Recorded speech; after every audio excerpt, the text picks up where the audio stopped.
What's the deal, my people? You know what it is, the Don Tony Teflon. I'm back at you, another one, and this one is House of the Dragon, the one, the only, the true pregame show, right? For House of the Dragon. Been doing a pregame show for a long time. Doing a pregame show since Game of Thrones, the original pregame show since Game of Thrones. Been doing that, and we have transitioned over to House of the Dragon. So we are the original pregame show for House of the Dragon. And you know who it is? I am the Don Tony Teflon. Glad you could be joining me today. I most likely will be solo dolo tonight. Phil has some prior commitments that he's hanging out with his boys. Bridgeford did ask me if I truly needed him, that he would come on. But if he has something going on, I'm not going to force anyone to come on. If he's done with what he's done doing, then he will join us. He will join us tonight. But besides that, I am not alone. As always, I got you. You can call me up, 518-290-0848. That is what the whole show is about. I want to hear from you. I want to hear your thoughts. The people in the chat want to hear your thoughts about what you thought about the last episode of House of the Dragon and this episode. We'll recap the last episode. We'll go through all that. I will do everything I can do to keep you entertained. All right, let's say what up to people right in the building right now. B Lions in the building. What's rocking with us? Channel member Why So Curious is in here. Channel member Jason H is in here. Imaginary Realm is in here. Our girl, Miss Duncan and Toll. My girl Cece in the building rocking with us right now.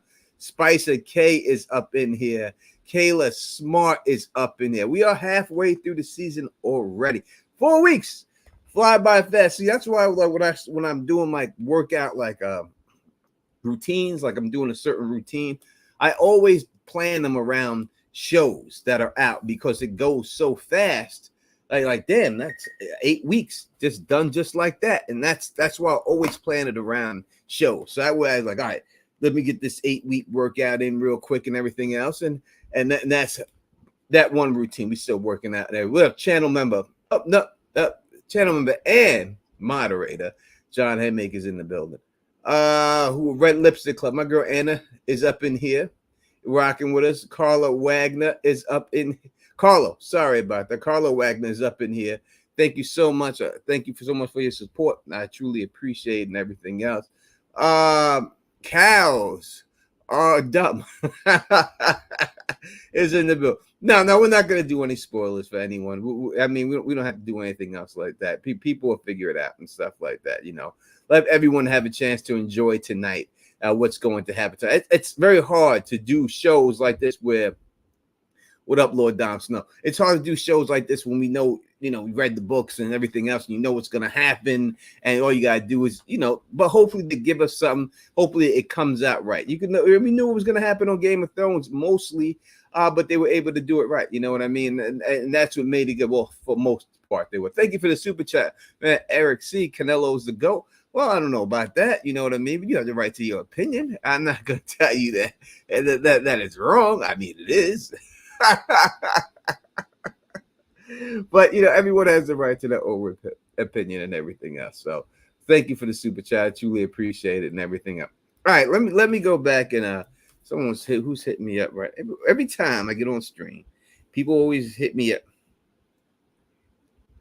Oh, real quick.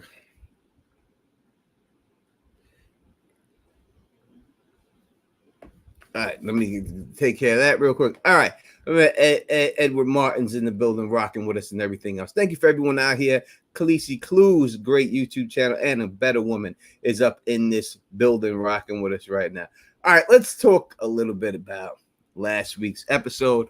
What you liked about it, what you didn't like. I thought overall it may have been the best episode of the year when you talk about acting wise. Like, not the action, because to me, I don't need an action. I don't need any action to have a great episode. Maybe a lot of people who the green screen is on, just not walking the green. I don't need action to to make a good episode. I don't look for that. That's like a icing on the cake. We're gonna get some action tonight. The way they did the Battle of Burning Mill, par for the course for Game of Thrones, right? We've seen them do that same thing with all of Robb Stark's battles, right? We didn't see him actually battle. We always seen the aftermath of the battle. This is something they've always done. So this is not something that was just unexpected. I did not think they would show that battle. And they didn't have to show the battle. Really, people probably wanted to see it. But that, to me, so the difference between Robb Stark in his battles, and why I thought that they should have showed them was because they were more significant. I mean, you got a captured Jaime Lannister. How did Jaime Lannister get captured? Right? In the books, it's described how he cut through all these people and all of a sudden they bagged him up.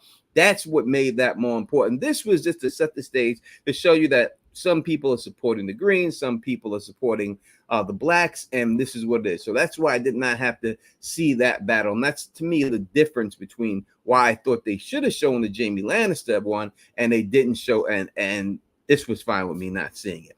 But that was cool. I like that part. I'm not gonna say it was a great part and everything. I'm trying to go through this way it goes and everything else. People are saying I'm team green and everything. I'm not really any team. In all honesty, I don't really care. There's a people who are right, there are people who are wrong. I mean, if you want to get right down to the crux of the whole situation, then you would have to say that, did Rhaenyra's father want her to be the queen? Yes. So for that reason, it is what it is. Yes, you're right. She should be on the throne. That being said, Rhaenyra did leave, and that gave Alicent a chance to usurp the throne. The fact that they usurped the throne, now you have to say, this is who the king is. The same, no different than Joffrey, Stannis leaving, and everything else, right? Same situation. If this was the case, then you shouldn't have left. You should have stayed there and fought your battle there, right? So Rhaenyra, by her doing that, was dumb and allowed them to usurp the throne, and now the usurper is the king. Just like Robert Baratheon is the king, though he won it by conquest and he won it through war, right? He's the one who sat the throne. Who said Ned Stark had the opportunity to sit the throne if he really wanted to, but he chose not to, so Robert took it. So and then they used the fact that Baratheons are Targaryens to begin with, right? All we know that people say whatever they want to say about Baratheons, but they are Targaryens. It's the half brother of the Targaryens. So they're Targaryens, and that's what gave them the claim to saying that he could be on the throne. But in the end, you have to take the usurper. Whoever usurps the throne at that time is king. So right now, Aegon is king, and they have the right to defend their crown the way they see fit. And Rhaenyra has the right to protest it and try to grab the throne back, though she feels it was rightfully hers, 100%. But the fact is that it got taken from you. A lot of things are rightfully people's, and get taken from them doesn't mean, you know what I mean, that's the things go the way you want. It's because it's rightfully yours. That's not the way the world works and anything. So it's just not like that. So I don't really support either of them. It's just a good show for me to watch, but there's cases to be made for both sides, whatever you want to be and everything else. John Haymaker said Rob Baratheon's grandmother. Well, no, the Baratheons in general. Oris Baratheon is the half brother of Aegon the Conqueror. All right. So if Oris Baratheon is the half brother of Aegon the Conqueror, that means he's a Targaryen. He just doesn't have the Targaryen last name because he's a bastard. So the Baratheons are Targaryens. That's this. It doesn't have nothing to do with his grandmother or anything else like that. It goes all the way back to Aegon the Conqueror, right? Aegon the Conqueror's father. It goes back to. So no, he's a Targaryen. It's like a Blackfire, you know. They got the same blood. It's got different last name. So that's the way I look at it when dealing with that. All right, let's talk a little bit more about. I'm going to try to jump around. Again, call in 518-290-0848. I'd rather hear from you than be on here talking for 3 hours. 2.5 hours by myself, just going out here and everything else like that. You know what I mean? And all that. So I'd rather hear from you. 518-290-0848. Call in. Want to hear from you and everything else. And all that good stuff. Thank you for our man Justin is up in the building rocking with us right now. Says stop by to show some love. Can't wait for the episode. How do you guys think it's going to rate when compared to the other big battles of GOT and House of the Dragon? And will it live up to? It does have a lot to live up to. There's no doubt about it. You know, again, when we first seen the battles in Game of Thrones, the first battle, you know, with Jon Snow and them was disappointing. When you got to the Battle of Blackwater Bay, that was a very good battle. I think the overall episode of Blackwater Bay, to me, is the greatest episode Game of Thrones has ever done, right? So the overall battle of Blackwater Bay was good. It wasn't great, but it was good. The special effects of the wildfire was amazing. All right, so we got our first call. Let's take it. Call from. Good. Press 1. What's going on? You're rocking with the Don Tony Teflon. What's up? What up? I called last week asking, like, Yep. you know, who you felt like was the rightful, who should be on the throne, really should be on it, and y'all answered, and you just hit a hit on it right now again. So I struggle with this because I feel like the king told Rhaenyra that he wanted her on the throne, right? But she's a female, and since when does the king get to choose what child he wants on the throne? Give you an example real quick before you respond. Mm-hmm. The Tullys, Sam Tully's father told him he got to go to the wall or he going to take him on that ride and he going to fall off his horse, so to speak, because he didn't want him to be king because he felt he was weak. He wanted his younger son to be king. So you don't really get to choose who you want to rule when you die. It always goes to the oldest son. And if you're gonna make a decision to choose another child, you're just setting your family up for war in the future. All right. Because that other child is always gonna have a claim, and he's gonna have supporters, being that's the oldest male son. So why does Rhaenyra get to be queen, like, over his boy? And he had his first wife died trying to have him a son. He fought to have a son. So at the end of the day, he could just go with his daughter. What's going on with that? How do we support that? I mean, he did, right? So he fought all of his life to have a son, but he didn't get the son. When he did get the son, he had already made the commitment to his daughter, because he was trying to be a revolutionary. He was trying to say, you know what? It doesn't have to always go to the son. My daughter is more than capable of ruling this realm. I've trained her up. I've had her on the meetings and everything else. So when you deal with the Samuel Tarly situation, him being the Lord, it just shows that it was going to go to Sam. That was his inheritance, but his father had to basically usurp Sam and send him to the wall in order to not make him have it, right? So he had to force him out of that role, because if he would have stayed, then no doubt, because listen, you're also dealing with, what was he going to do? He's going to kill him. It's his wife. He loves his wife. That's her wife's son. It would have been a big argument in the bedroom, big argument. She ain't just going to let you kill her son like that, even though you think that the other guy is more capable. We had the same thing go on with the Blackfires and everything else, right? The king thought the other son, that's why he gave him Blackfire. He was more of everyone thought he was more capable because he was more of a aggressive person. He could fight and he could do these things that people considered to be kingly, but it wasn't going to go to him. It was going to go to his older brother. So just because you want it to be a certain way doesn't mean that's always the way it's going to be. You know what I mean? Daenerys and Viserys, if it went down in the end, it would have went to Viserys because he was old enough. He's not more capable than Dany. Dany was more capable. So it doesn't always work out because I think like this, like, to me, your youngest sibling is always the best choice in any situation. And I look at it like the youngest sibling has a chance to learn from the oldest sibling, mistakes, right? So for that reason, I always think that's why younger siblings usually come out a little bit better, because they have the chance to learn from the people who came before them and not commit the same mistakes. So I always think the youngest person is the one who should be the one on the throne, because they have learned from everybody, and they have but that's just not the way it goes. So he chose his daughter. That's who he wanted to go with. So if you're going to respect the king's wishes, then it should go to who he chose, and he chose his daughter over his son. He had a son, and he still chose her over him. Maybe he knew what type of fuck up as his son was. Right, but in this story, we see time and time again, whenever there's a bastard child or that's older, there's always, since someone has a claim to the throne or to be the lord of whatever household, you got to get rid of that person by sending them to the black or killing them.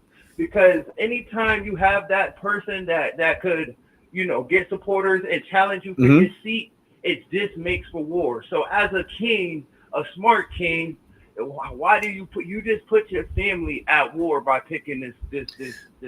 Well, it wouldn't have been. You know that they're not gonna submit to that. ultimately they were in the end. So what you had was you have someone like Otto who kept telling his daughter, as long as your sons are alive, their life is in jeopardy because they're going to have a claim to the throne, and Rhaenyra is going to try to kill them.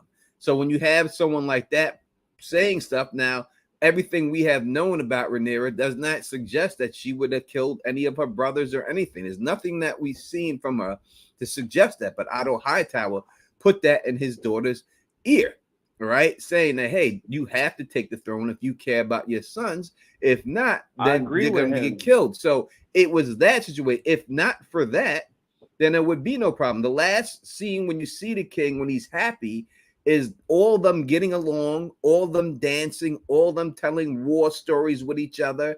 And that was like his joyous, like it was like Thanksgiving.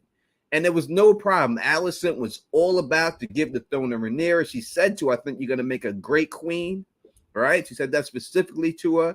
Everything was good until somebody got up in the soup and started messing things up. That's what always happens. It is this in every situation. It always happens when you try to skip the line of succession, and that's like a tradition. Who are we to change? Who's the king to just change tradition like that right before he dies? And why put your wife through all of that? Having babies, dying, giving birth, and then you take the daughter Alicent and you knock her up with all these boys. What's the point of all of that for if you're going to just change? But I just wanted to challenge that. That's really my I feel you. I would say this: it's a monarchy. He's the sole monarch, so he has the right to do whatever he wants to do. That's what the whole point of being a king is, right? So he can do anything he wants to anybody. He is the law. There is nothing above or beneath him. There so alive, if he says follow your laws after you die. It says he's the king. So if the king wants to change something, you can. I mean, they outlawed. That would be like the northern people or anyone else in here saying the Lord's night to the first night, Lord's right to the first night, right? Where the Lord was able to fuck your wife the first night. And that was a rule forever. But when the queen told the king, yo, we're going to cut this off, that would be them like saying, listen, who are you to change our custom? This is our custom. This is what we always done. But he did it. True. Fair enough. I'm going to let somebody else get on. All right. Keep watching the show, man. I appreciate the call. 100%. All right. Let me accept this one. Call from. Oh, whoever just call right back. I tried to accept your call, but you know what I mean? He was getting off at the same time. So if you want to call right back, I'd appreciate it. I'll take the call. Obviously, heir doesn't always get the throne and God. Nope, it doesn't. Or in anything, right? There's no automatic what it's going to be when you deal with situations like that. And it's always going to be, even throughout history, even when the heir who's supposed to get the throne, there's always people, whether it's uncles or other people in the background, who are always in there trying to do something to get the throne for themselves and stuff. So it's no matter what, there will always be a problem. There's never going to be smooth. Call from Elisa. What's going on? You're rocking with the Don Tony Teflon. Hey, this is Elisa. I'm so happy to speak with you. Oh my gosh. I didn't know you had this feature, and I didn't know that you were on live before the show. So thank you. No, thank you. Yeah. So I was just wondering, I had mentioned the chat about when Damon was in Harrenhal and he was like patrolling like the ground. Yeah. And then he heard his voice. Like he heard someone call out his voice, and I was wondering if that was like connected to like what happened with Brandon Stark when he was, linked to the Weirwood Network in the first Game of Thrones, calling his dad's name. Mm-hmm. So I was wondering if that's like the same, or is this like something different? Like all right. So it's all speculation, right? So no one can give you but I can tell you, I made up a theory a long time ago. You can check if you go through my channel and you look at, I have a theory. It's called the Evil Children of the Forest and the Children of the Forest Master Plan.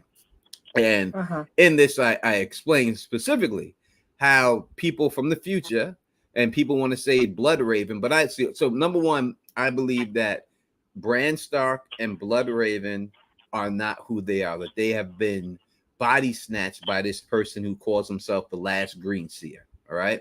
He just moved to their body so he can keep himself alive. And he's been doing this going throughout time. So I do believe that this person named the last Green Sea is the one who has communicated with all these people back in the day. He's the one who caused the not him, but the Children of the Forest caused the doom of Valyria purposely to get the Targaryens over to Dragonstone, to get them to come over here to Westeros. In the end, it's all been a grand plan of theirs to get themselves in the end on the Iron Throne and to take back their country that was stolen from them. So 100% I believe that the voice that you heard was from somebody in the future, a Green Seer, the last Green Seer, communicating back with Damon. There's only two ways that we know that someone can get inside somebody's dreams in Game of Thrones. Number one is you have to have a glass candle. That's what Euron Greyjoy has. And when he has a glass candle, he's able to enter your dreams. And if someone wargs into you while you're sleeping, they're able to affect your dreams. Those are only two ways that we know that you can be affected in your dreams. So I agree. I think, yes, that you're correct, that it is someone, a Green Seer, the last Green Seer, that is reaching back and saying his name. The same way that Bran said Ned's name and he turned back and he heard something, but then he thought it was just the wind. 100% it's the same thing. Okay, that was all I had. Thank you. I appreciate your time. Thank you. I appreciate the call. Call back. Let me shout out to my sister, Coley Cole's in the building rocking with us right now. Everybody give a shout out to my sister for coming in here and repping with us. Truly appreciate you as always, as you already know that. I don't have to really get into anything like that and all that. John Haymaker says, I think Alys Rivers slipped Damon some weirwood paste. Listen, if he ate some food, there's no doubt that they could have put something in this food. He specifically was scared to eat some food because he thought it was going to be poison. But 100% don't think that they won't do stuff to manipulate you. Like we already know that the black weirwood trees that they have over there, where Dany was taking the paste from that shade of the evening, makes you more susceptible to these visions and these dreams when people use glass candles and stuff on you. All right.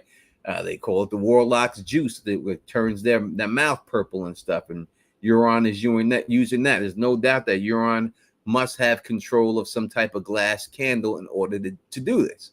Euron has one. I do believe Marwyn has one. And it's just how you get that glass candle to light to actually get it to communicate with things like inside these dreams and stuff. So we could go right into that if you want to talk about. We want to talk about that whole situation. Damon lands on top of the Harrenhal. He goes inside of Harrenhal. No one's in there. Oh, all right. We'll take the call. What's going on? From Scott of Greywater Watch. What's going on? You're rocking with the Don Tony Teflon. Hey, what's up? It's Scott of Greywater Watch, Tony. What's going on, Scott? I just wanted to give a couple of praises, actually. I thought the way they handled Rhaenyra was fantastic. Okay. Like, that's perfectly ambiguous. Mm-hmm. So for book readers, it keeps with the lore. And for show watchers, it's perfect for the narrative. Mm-hmm. So I thought it was just wonderfully done. I think the dragon seeds are really set up nicely, too. I don't know what they're going to do with Nettie. Mm-hmm. But if they do go away from it, I think because of the book canon, that's one of the things of Rhaenyra, like maybe, I'm sorry, not trying to be too spoilery, but I think it could be really well done. I don't think they could go. I really think they need Nettles in this. I think it would be a mistake if they gave her role to someone else, but we have seen them do that in Game of Thrones before multiple times. So we can't not say that it's impossible for them to do something like that. But I do think that it's important that she's her own character. Now, I know a lot of people might think that, listen, we already have black people on Dragonback right now, so we may not need her. But I still think that she is very important and we need her. As for the Laenor thing, I do believe that Laenor is his ending was great. The way they did it, I thought it was a bad decision by him, but it does, because again, when we read the Fire and Blood book, we got to know that this is a historical account after account after account after account. So they don't know anything really what's going on. They just know the rumors and stuff. And I like the way they do things like this to show you, to me, show you exactly what happened and what some of the story people got wrong. Right. I was also thinking that mistakes have been made by everybody. I think that's a big theme that's going on in the whole series. It's not like, it doesn't matter if your gender, anything, even though that has something to play majorly in like about Rhaenyra ruling and stuff. But I think just everybody makes mistakes, and if you have to go to war, you already made a big mistake. Yeah, I agree that I think that's what his books like to do. Look at it from both sides, right? And again, the whole campaign was, who are you with, the Greens or the Black? That's what they want. So they're going to give you both sides, and give you rights and wrongs on both sides. So you just don't go. So there's no really good guy, bad guy. It's just who you're more siding with, which is what it is in any war. I mean, if you go to other countries, Americans are villains, and if you go to those, come over here, we're the heroes. They're the villains. They got movies about us over there going in their country, and they got guys killing Americans, and he's the hero. It's just all about which side you're looking at it from and everything, right? Yeah. So and I think he does a good job. You believe? Yeah, which propaganda do you believe? Exactly. Exactly. That's, go ahead. Sorry. No. Go ahead. You go. Well, I was just wondering, what is your thing you're looking forward to the most? Like, I'm looking for Adam of Hull. Like, I really like that plot line, but I was just wondering what you're looking forward to. I like Hugh Hammer. I think that the Hugh Hammer storyline is the best storyline in there. And then I like the Hour of the Wolves too. So I'm hoping that they give the Hour of the Wolf enough time that it works, that they don't just try to rush it in one episode, that they get, but obviously you read the books, I'm not going to say anything, but with the people that are there, I find it hard to think that they're going to be able to continue it long. So you may only get like one episode of the Hour of the Wolf, and that's it. And that's how it ends. But it would be those two things. I like the Hugh Hammer storyline, and I want to see the Hour of the Wolf done right. All right, cool, man. Well, I won't take too much of your time. Thanks for taking my call, man. No, thanks for calling me. I appreciate you, man. Call back anytime. All right. And that's what it is. Thank you. Shout out to that call right there. Did they leave Nettles out? We don't know. There's pictures of a black woman that people are saying that it could be Nettles. We have no idea if it is Nettles. Gray Area is the one who put me on to that. And so I've looked at it. It fits the description, fits the bill, but we have no idea if it actually is Nettles. So we'll see if it would have to be done in season 3, because we have seen already photos of the dragon seeds eating with Rhaenyra, but Nettles isn't in the scene. So, they may just do it. They could give her role to someone else, or they could just bring her in next season, like they're going to bring in Alicent's brother next season. All right. They have to have him in there. I mean, Alicent's other son. They have to have him in here. I think it'll be next season when you get a chance to see him and stuff. And maybe that'll be, because you always want to add new characters every season to make people interesting, to keep it going, so maybe they're just waiting for that, because those are 2 major characters that they're just going to bring in next season. Those will be the 2 new castings that we see that are major in the show. So that's what I would think is the reason why they're doing that. People, poor Damon. Who cares about Damon Targaryen? All right, we were talking about Damon and Alys Rivers. All right, Damon Targaryen, he goes inside. After he goes inside, and this is what, number one, I wouldn't have stayed in that wet ass castle. There's no way I would have slept in that bed. How you gonna sleep in the bed with the water dripping on it and everything else? Like, this is disgusting. And I don't care how much they claim Harrenhal, how big it is. You can hook up a couple of rooms, right? You don't have to hook up the whole castle. You can hook up a couple of the rooms. You could fix a couple of leaks in the roof. Like if I would have Damon, I would have took the other dude's room. But like, then you gonna sleep your ass in this wet, soggy ass bed, man. I'm not putting my head up on this moldy ass bed and all this stuff. There'd be no way I would do it. You know what I mean? So I just don't understand. They always talk about how damaged Harrenhal, and they want to show it being damaged and everything else. But you can hook up a room. I've seen some busted ass apartments, but the living room looked good. I went to the other rooms, not so much, but the living room was right. So you can do something here. I mean, these aren't poor people, and that's the way it's showing them. It's showing them like they're poor, like they have nothing. You know what I mean? That's not the way it is. These are lords. They have people underneath them. It's so you may not be able to hook up the whole castle, but you can hook up a couple of rooms and make them shits right. You ain't got to have it any other way like that. You know what I mean? You could put a roof on the motherfucker. I see motherfuckers, you know, in Survivor build better shit with fucking leaves and shit that didn't leak. Right? If you could do it in Survivor, how can't you do this if you were Lord in Harrenhal? How are you not going to be able to stop the leaks coming from your? This would be the number one thing you do. If you have a leaky roof, that's the first thing you fix. Right? You don't do nothing else. You're like, I get this shit fixed. And you fix it.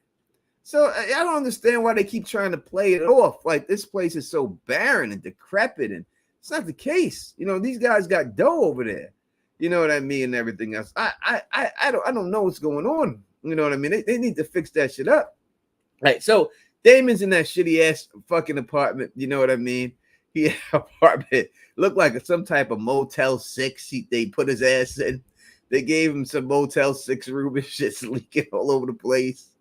Right? Gave him all that stuff and everything else. They have that going. He comes out, he hears a knock at the door. You don't know what the hell is going on with the door. He got his sword up in the door. This dude's nervous. Like, they ain't got no locks, and this place is busted, man. The bedrooms ain't got no locks. You got to put a chair underneath the door and shit. It's got to put swords up in the doors like this to protect himself. I would have just went back on the dragon and be like, yo, I'm claiming this castle, but I'm going to sleep down here. I'll be back in the morning. All right? I'll be back in the morning. Fuck with y'all. Oh, yeah. I ain't fucking with y'all. I ain't staying up in this motherfucker. No. I would have, but God forbid they would have had the goddamn black lights back there and they put that to that mattress. Goddamn, what you would have found. You don't want to see that shit. Thank God. So he's there, knocking at the door, knocking at the door. He doesn't know what the fuck's going on. Grabs his sword. Number one, I don't know why he go. I ain't going out there. If I heard knocks like that at the door, like that, I'm gonna stay in there. Like this is where I'm safe. They couldn't get in. I'm staying. But nope, he want to go motherfucker up out of there and everything else. He want to go out there. He get out there, and now all of a sudden we see Alys Rivers, and we see her say, "Oh, you will die in this place." And now we talk about Alys Rivers. All right. So Alys Rivers is an interesting character from the book. There are many arguments that I hear about Alys Rivers that to me don't make any sense. I'm gonna be honest. But there's arguments that this chick is people first they said she was Melisandre. Oh, Alys Rivers is really Melisandre. Melisandre would have been around that time. But first of all, that's not the case. She's not Melisandre. Then they say, oh, she's a witch and she is more older than Melisandre and everything else. That's not the case.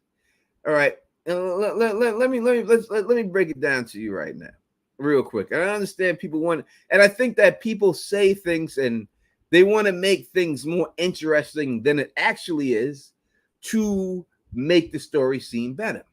It's no difference than when you talk about the curse of Harrenhal, right? When they had the curse of Harrenhal and we see the Strongs get burnt down inside of Harrenhal. Now, everyone thought from reading the books that it was some type of magical situation that because it was cursed that they got burned. But in the show, we realized that it wasn't no magical situation. It was damn Clubfoot who burnt them down.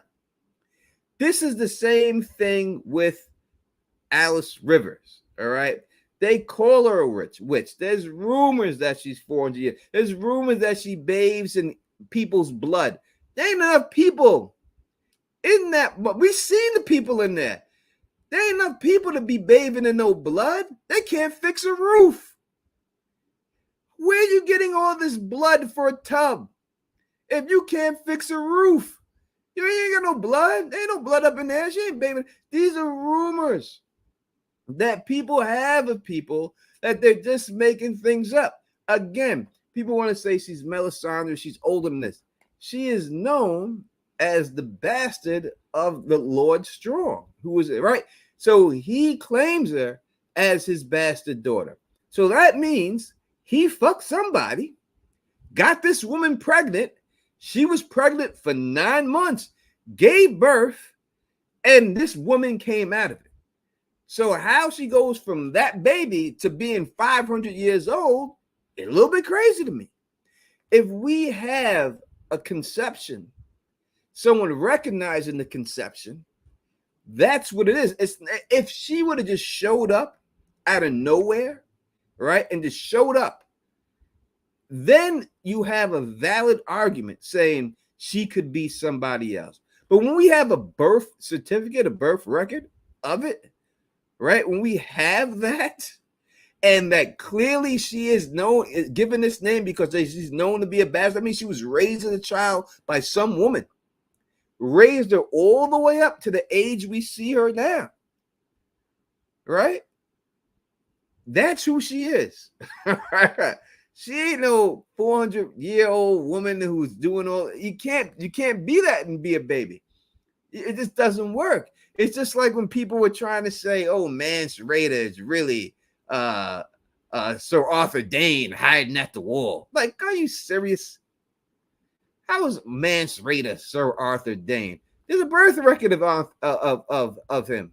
We know where he was a child. He was raised there. You know who he is.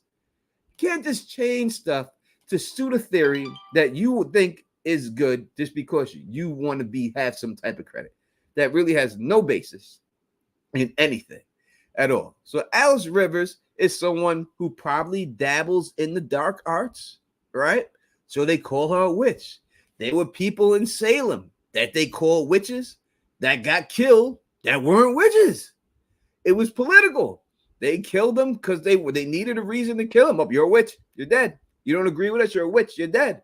All right. These people make things up. Not saying there aren't people who actually practicing witchcraft, like we know people practicing witchcraft now. Doesn't mean she's actually this powerful witch who has all these magical abilities and everything else. Now, she does have some type of ability to be in this man's dream, all right, a projection of her, and she has gotten some premonitions. So it's really, if you look at it from this show, from the beginning, the number one thing they wanted to show you in here was the weirwood trees. They showed you all the weirwood trees that were inside of Harrenhal, outside of Harrenhal. It's in connection to the Isle of Faces, which I'm guaranteeing you there are weirwood roots that go all the way under the river onto Westeros. All right. So what's going on here? What's going on here is she's getting visions from the last Green Seer, and that's how she's able to predict these things. He's the one giving her these visions. Why? And it's not because the last Green Seer, who was the children of the forest, right, are able to see in the future and are able to see in the past. It's one of their powers. It's one of their abilities. So he's giving these visions to her, and then she's repeating what he said to her. And now no one knows where the visions are coming from. They think she's psychic. She's got a witch ability. That's all it is. It's no more than that. You know what I mean? And that's all any of these things. When you see anybody in Westeros, you see anybody with Rhaenyra and Melisandre speaking into the flames and everything else, and the flames, and she's able to read them. All this power comes from one magic. That one magic is blood magic. Blood magic is the magic of the children of the forest. It may be interpreted different ways. Rhaenyra interprets it with fire. The faceless men worship the many-faced God. It's all the same in the end. It's all one entity, and that entity is the last Green Seer, old gods and everything else. That's what's going on there. So, in my opinion, right, That's the way I see it. If anyone thinks they can explain it to me a little better, I'm open to interpretation. But from when I see it, I can't see her being anything more than what she is. She's Alys Rivers. She's not Melisandre. I don't believe she's 500 years old. Listen, if she comes out there and pulls the Melisandre and you see an old ass woman butt naked, I believe it. But the thing with Melisandre that we knew that was a glamour that was connected to the ruby that she wore around her neck, right? We knew that, like, she had to have that to hide her image. We don't see this chick with any type of thing, and they made it noticeable with Melisandre, right? Every time she did something, you seen it turn red and everything else. We see nothing to that accord with this. Let's take this call. Call from. Dom. To accept, press 1. To send a voice. What's going on? You're rocking with the Don Tony Teflon. You got to turn that down in the background a little bit. Okay. Dom. What's good? Yeah, I was just wanted to comment on Melisandre, you know what I mean, about the lady. Can you speak up a little bit or talk? Okay, talk to me to hear you. Okay, can you hear me now, sir? Mm-hmm. Okay. Got you, bro. Now, I really think she a part of a family, man, that group, man. I mean, she don't got the red hair, so that's a big flaw that she don't have the red hair. But it just seemed like just the energy when I first seen her, like she might be a part of them. But then I got off into the episode and realized it was just bastard child from the strong house because they all have the name Rivers. Mm-hmm. And it made me think like maybe she just one of them, just one of the like kind of like the Targaryen girl that can see stuff, and the queen, and just right now. But I mean, I really think she wanted. I want to say she to make the show go smooth. I want her to be one of the red witches. You know what I mean? So maybe we can get some more into something else.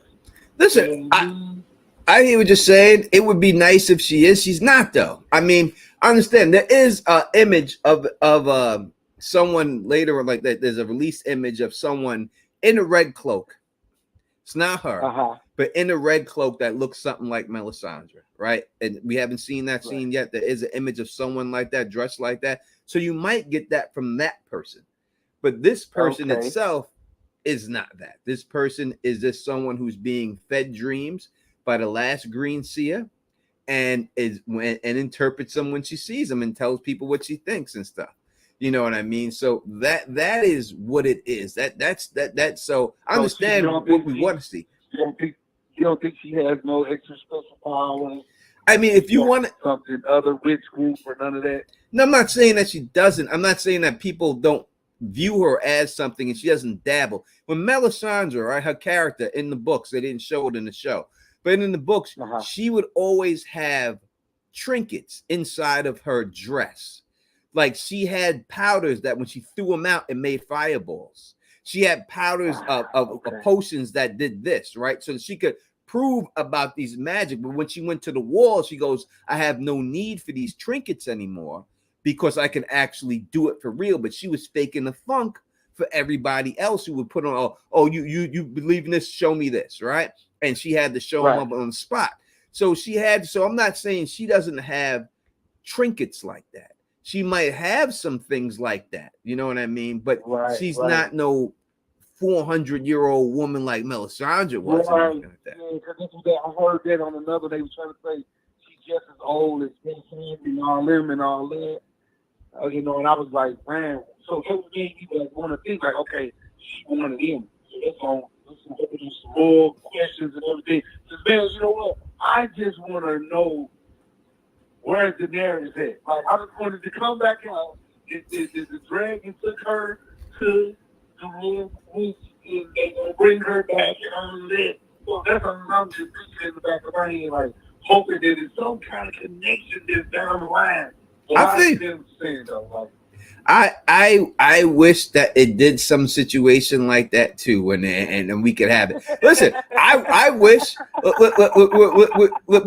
I wish Damon hired a damn faceless man to murder Aegon instead of Bozo the clown and his counterpart. Right? If you got dragon eggs, why don't you hire a faceless man for an assassination mission like that? Right? You got the money to do it. Give him an egg and it's over. And that's it, right? And now I would have loved to see the faces man go in there, even if he didn't get the job done and got murked. I would love to see that happen, right? But that's not what happened. That's not what it is. What I want is what it is, and I understand that people want it, and I'm not saying that it's not good to want it, but in the end, I think we have to go on the facts, and the facts that we've been presented with is that she is a known bastard, making her somewhat of a great bastard because she's known. That's why she has that. That means there was a lord who fucked the chick, a chick who got pregnant, gave birth to a baby, raised this baby, and this is the baby as an adult. When we have all those things lining up, we have to say this is who it is.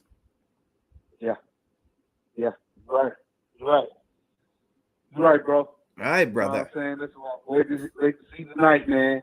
Hey, but this is my first time seeing you, man. I'm gonna follow you, man. I'm subscribed.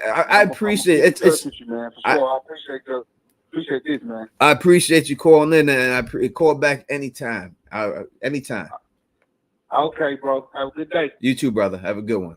All right.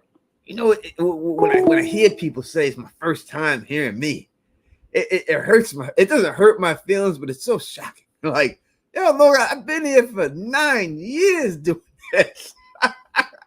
I am literally the oldest continuous running Game of Thrones channel on all of YouTube.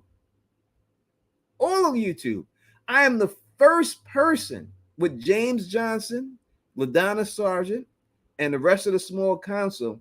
We are the first people who ever did a live stream about Game of Thrones on all of YouTube.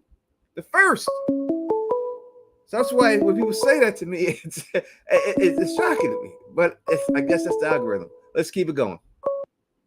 Call from the voice of 916. Woo.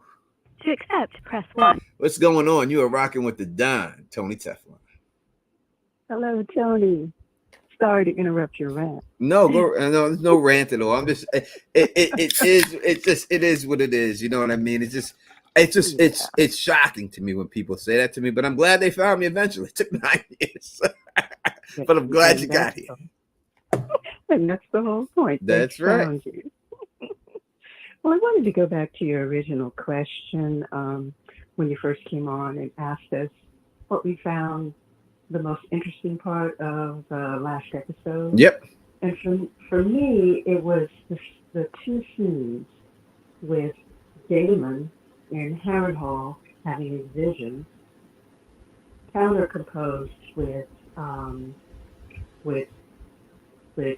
Aemond in the brothel when Aegon found him.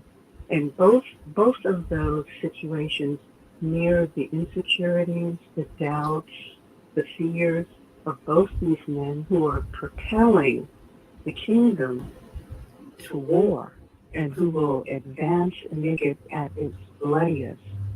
So I like that comparison between the two. I thought it was really well done.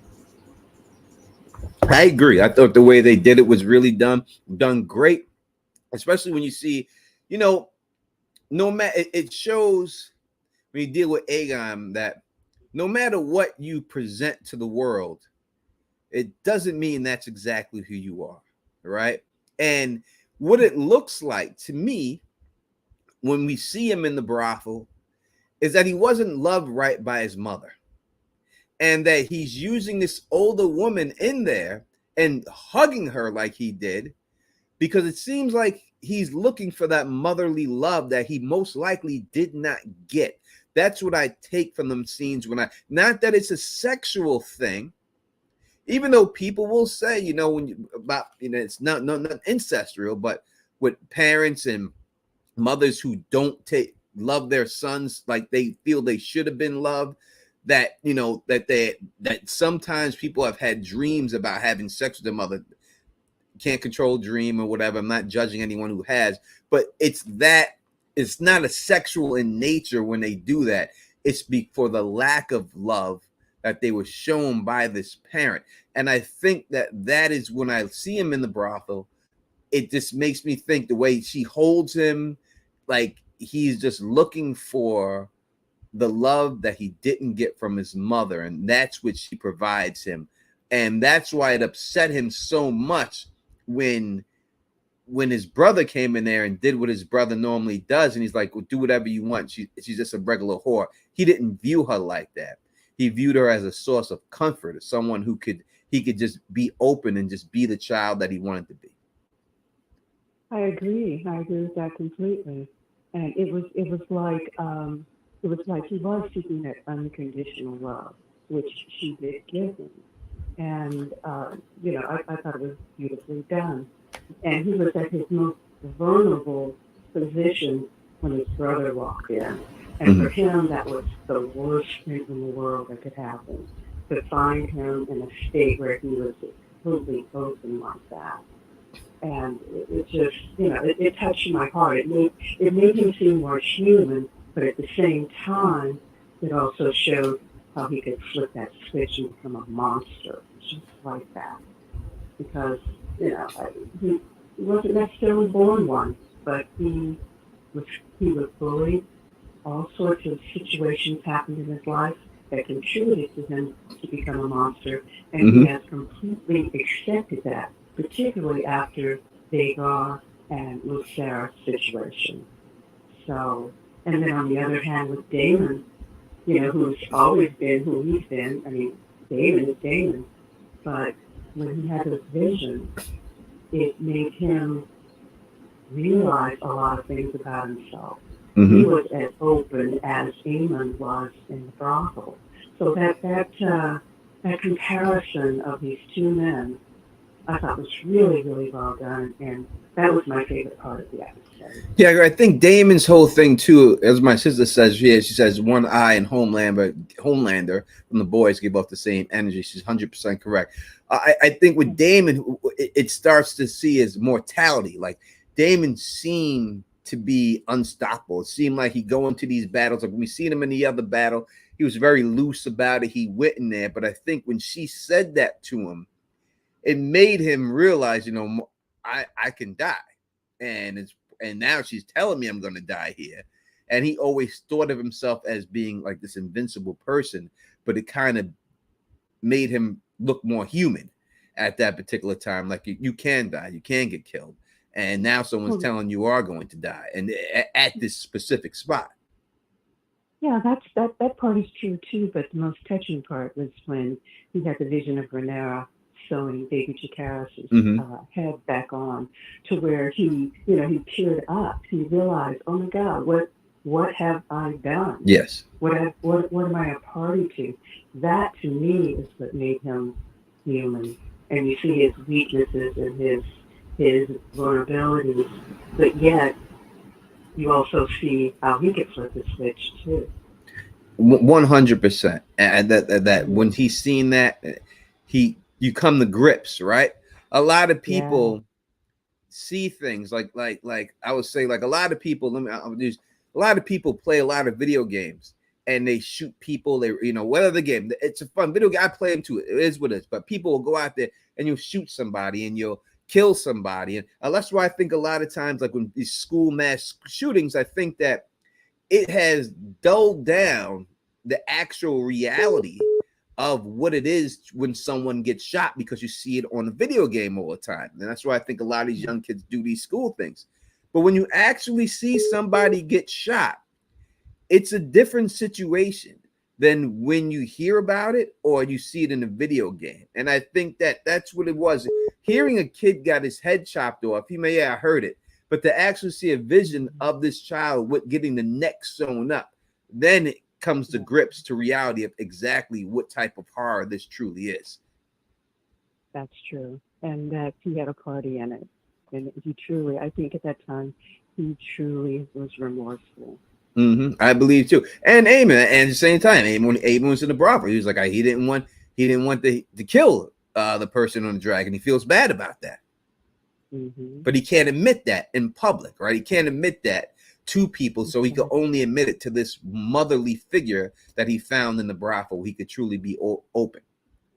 Right, but because of these two men's insecurities, it's just propelling the Dance of the Dragons that much more fierce on top of everything else. But anyway, Tony, I've taken enough of your time. Thank you for taking my call. Thank you for calling. All right. Take care. Take care. Bye-bye. Bye. Yeah, so I agree with the voice of 916 100%. That 316, she is 100% right. You know what I mean? What did Alicent mean by what Aemon is? I have to go back to that comment to actually say that. So Aemon, to me, and I will talk about the brothel, so I'm gonna go through it real quick.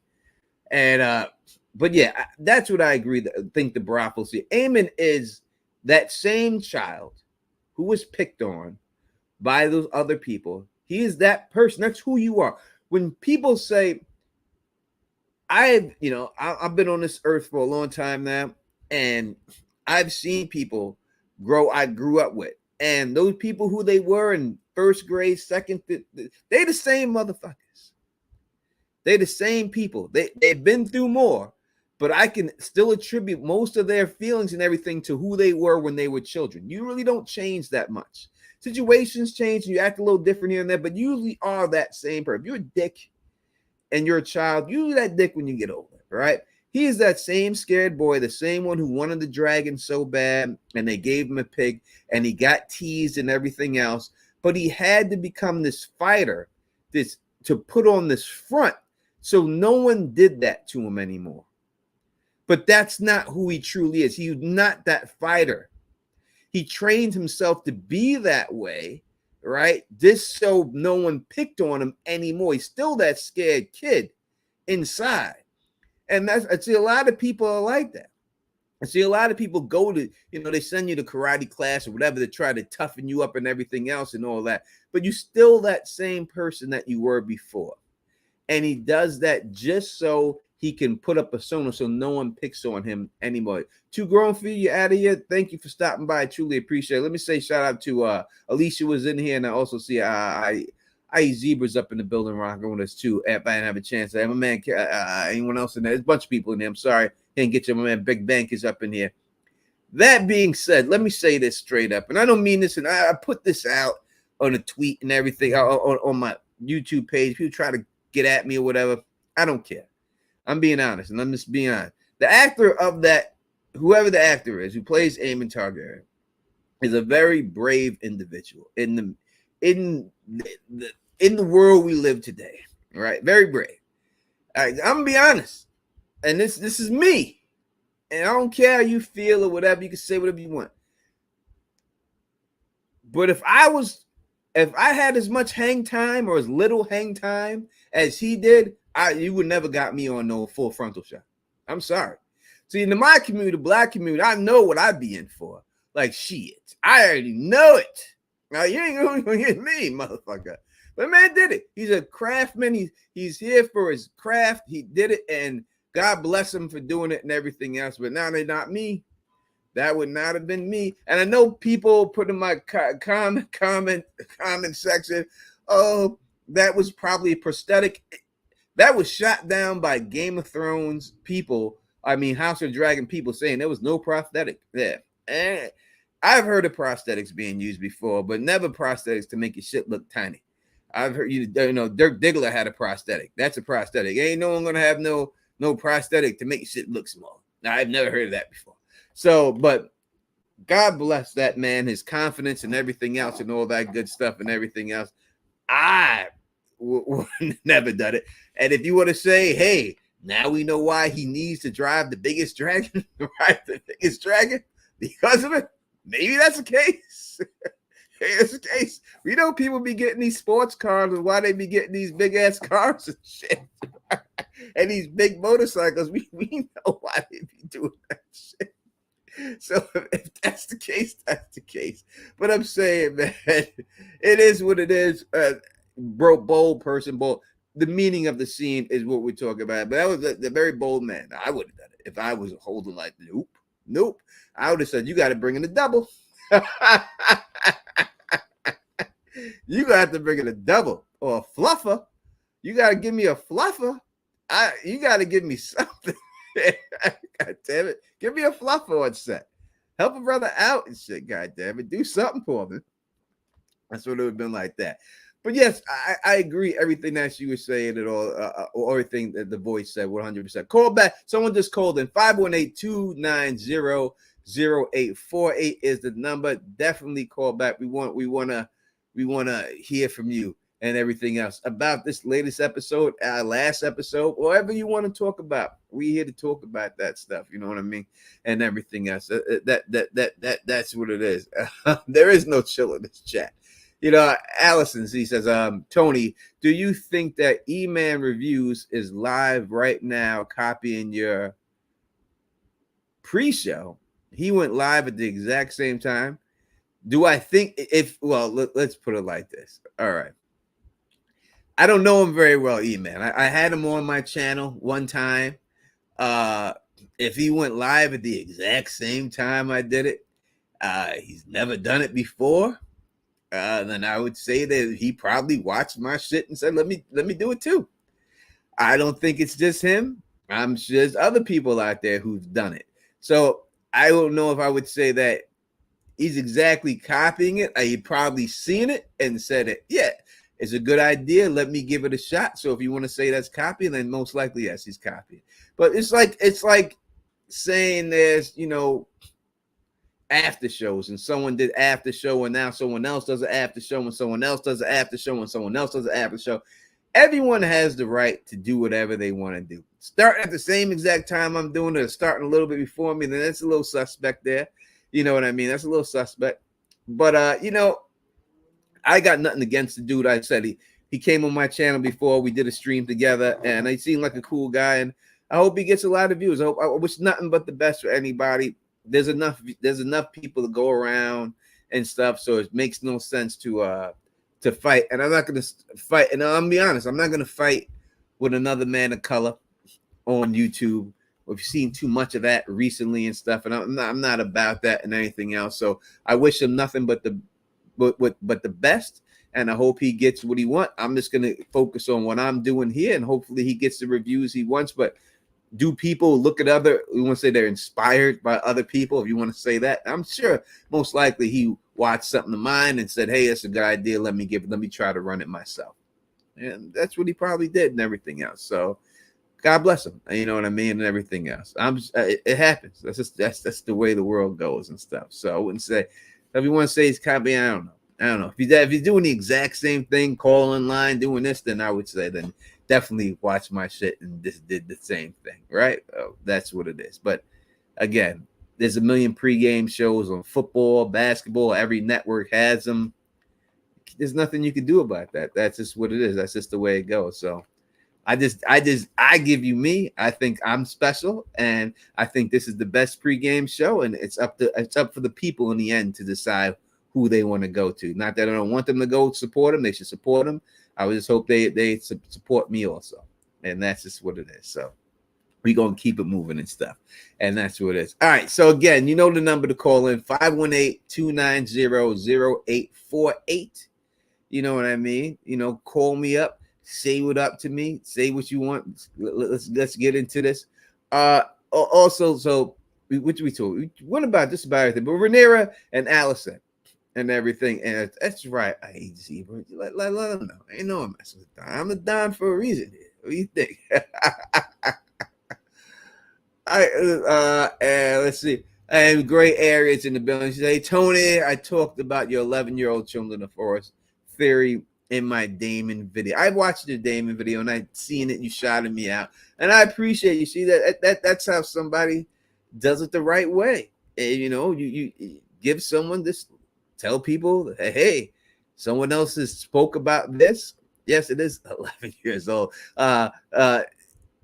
Spoke about this, and this is what it is. When this is my interpretation of how I feel. That's the respectful way. That's all I've ever asked anybody. I wouldn't expect anything less from you, Greg, because you're my girl. But that's the respectful way to do it, right? And anything else, if you mention anything, there's been videos that Graves narrated videos for me, made thumbnails for me, and back in the day, and there's been times that I've mentioned something that she said and I added on to it, and I always will say, anytime anyone says, I always will give the respect to the person that this is where I heard this from first, and I want to give my take on this, and boom, boom, boom.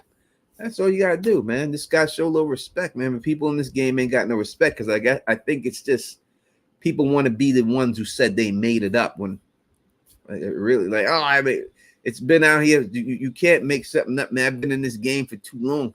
You know what I mean? So it's really, really, I've heard it all, man. I heard it all.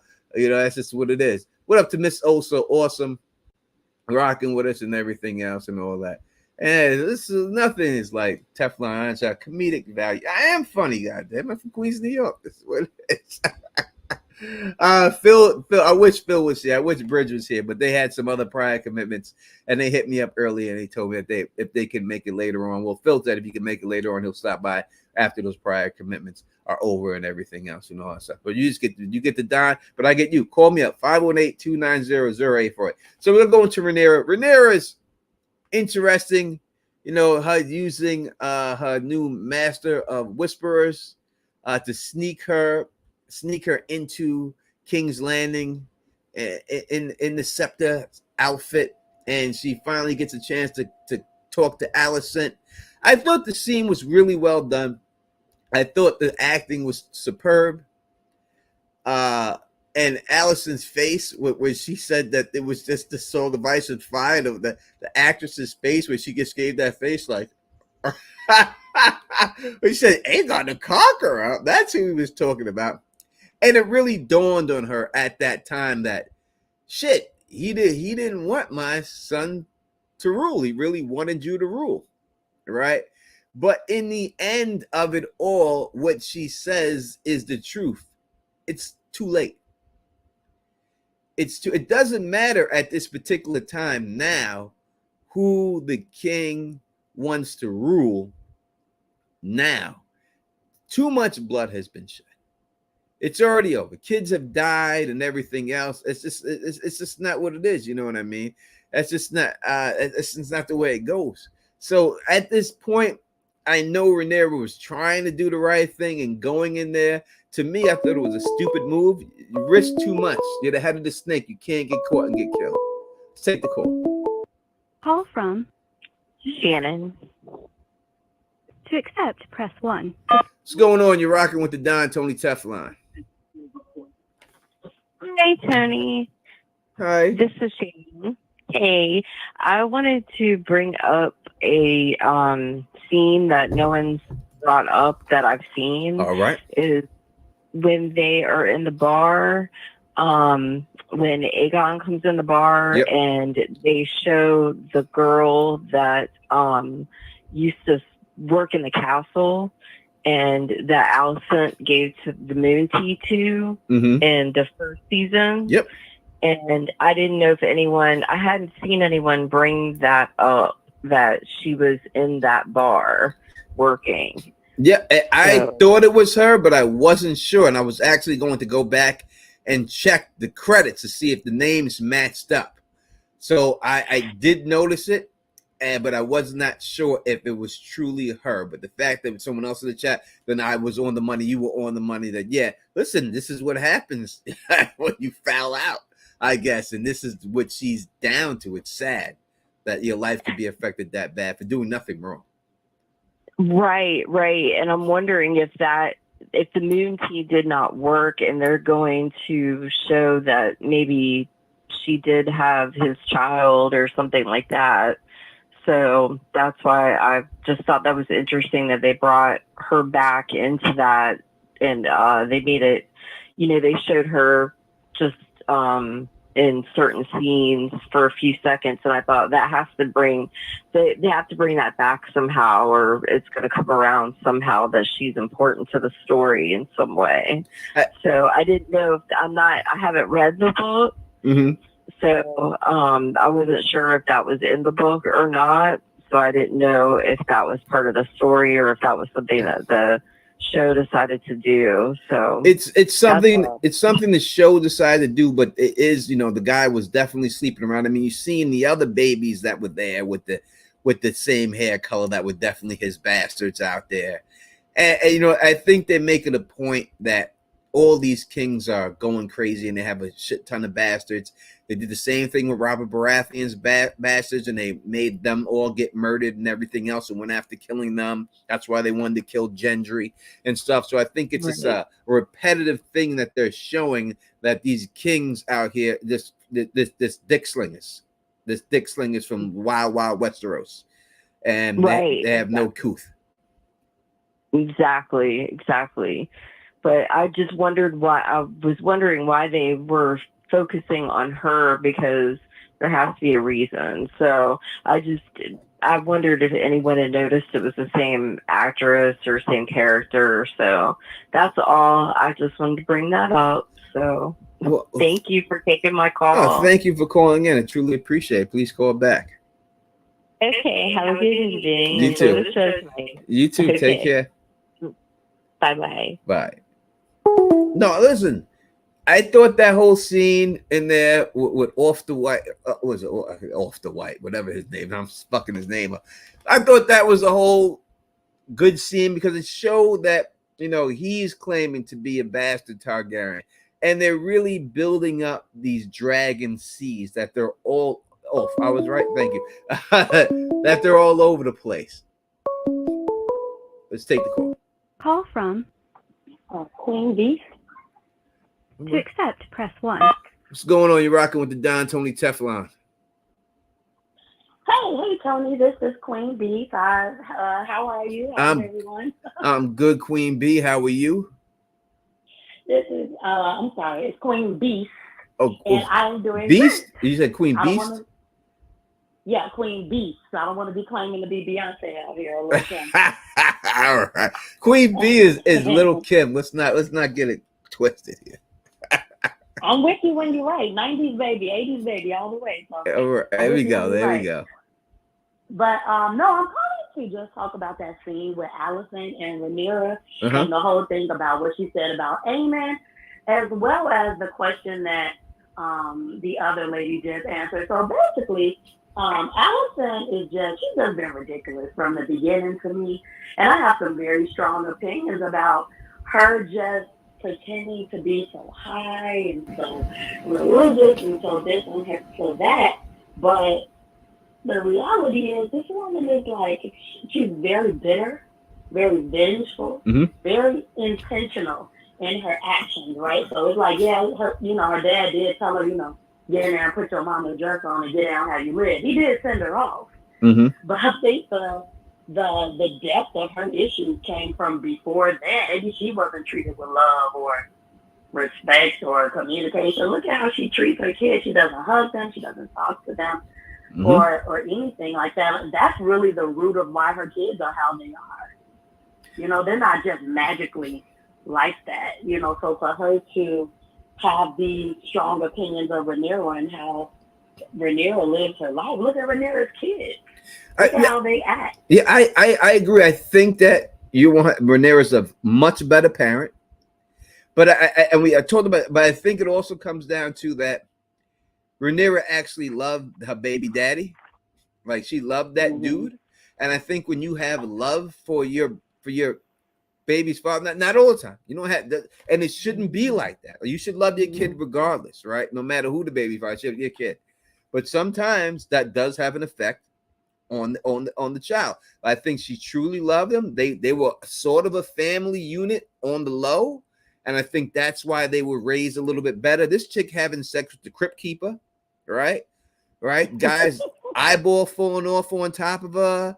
Guy, I don't know about the crust on that bed, how much they had to shake the sheets every time he got up on there, but his skin was little ashy, got a little dragon scale on them sheets. You know what I mean?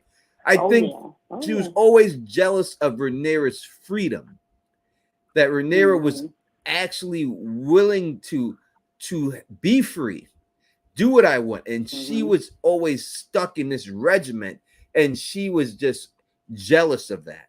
And I think that's what it is. And no doubt she's contradicting herself with the 7 and all that stuff, and then having sex with this Cole. And that's why her father, she tried to say it to her father. Her father was like, I don't want to hear that shit. I don't know. I don't know about this. I don't even want to hear it. I'm fired. I'm going home. Let me just keep seeing you the way I see you. I don't want to know. And I 100% agree with you, and I do have some sympathy there for the way she had to, give it up. But I haven't read the book, but I've heard some theories that she was, doing some things for Harris, and so she's been going through this. Having these issues, with her father and all of that. So I do have some sympathy for her there. But what I do know and what I can see from the show is she knows when something's right or wrong. Yes. And so for you to say, oh, he was talking about Aegon, your son been raping people since the king got on hard. So you know he's not talking about it. You know your son is a degenerate. Yes. So it's that that very high sense of self, or whatever you want to call it, that I'm better than thou type idea that would even persuade you to think that he was talking about him. Because if you really thought about who your child is, he shouldn't be sitting on anyone's throne.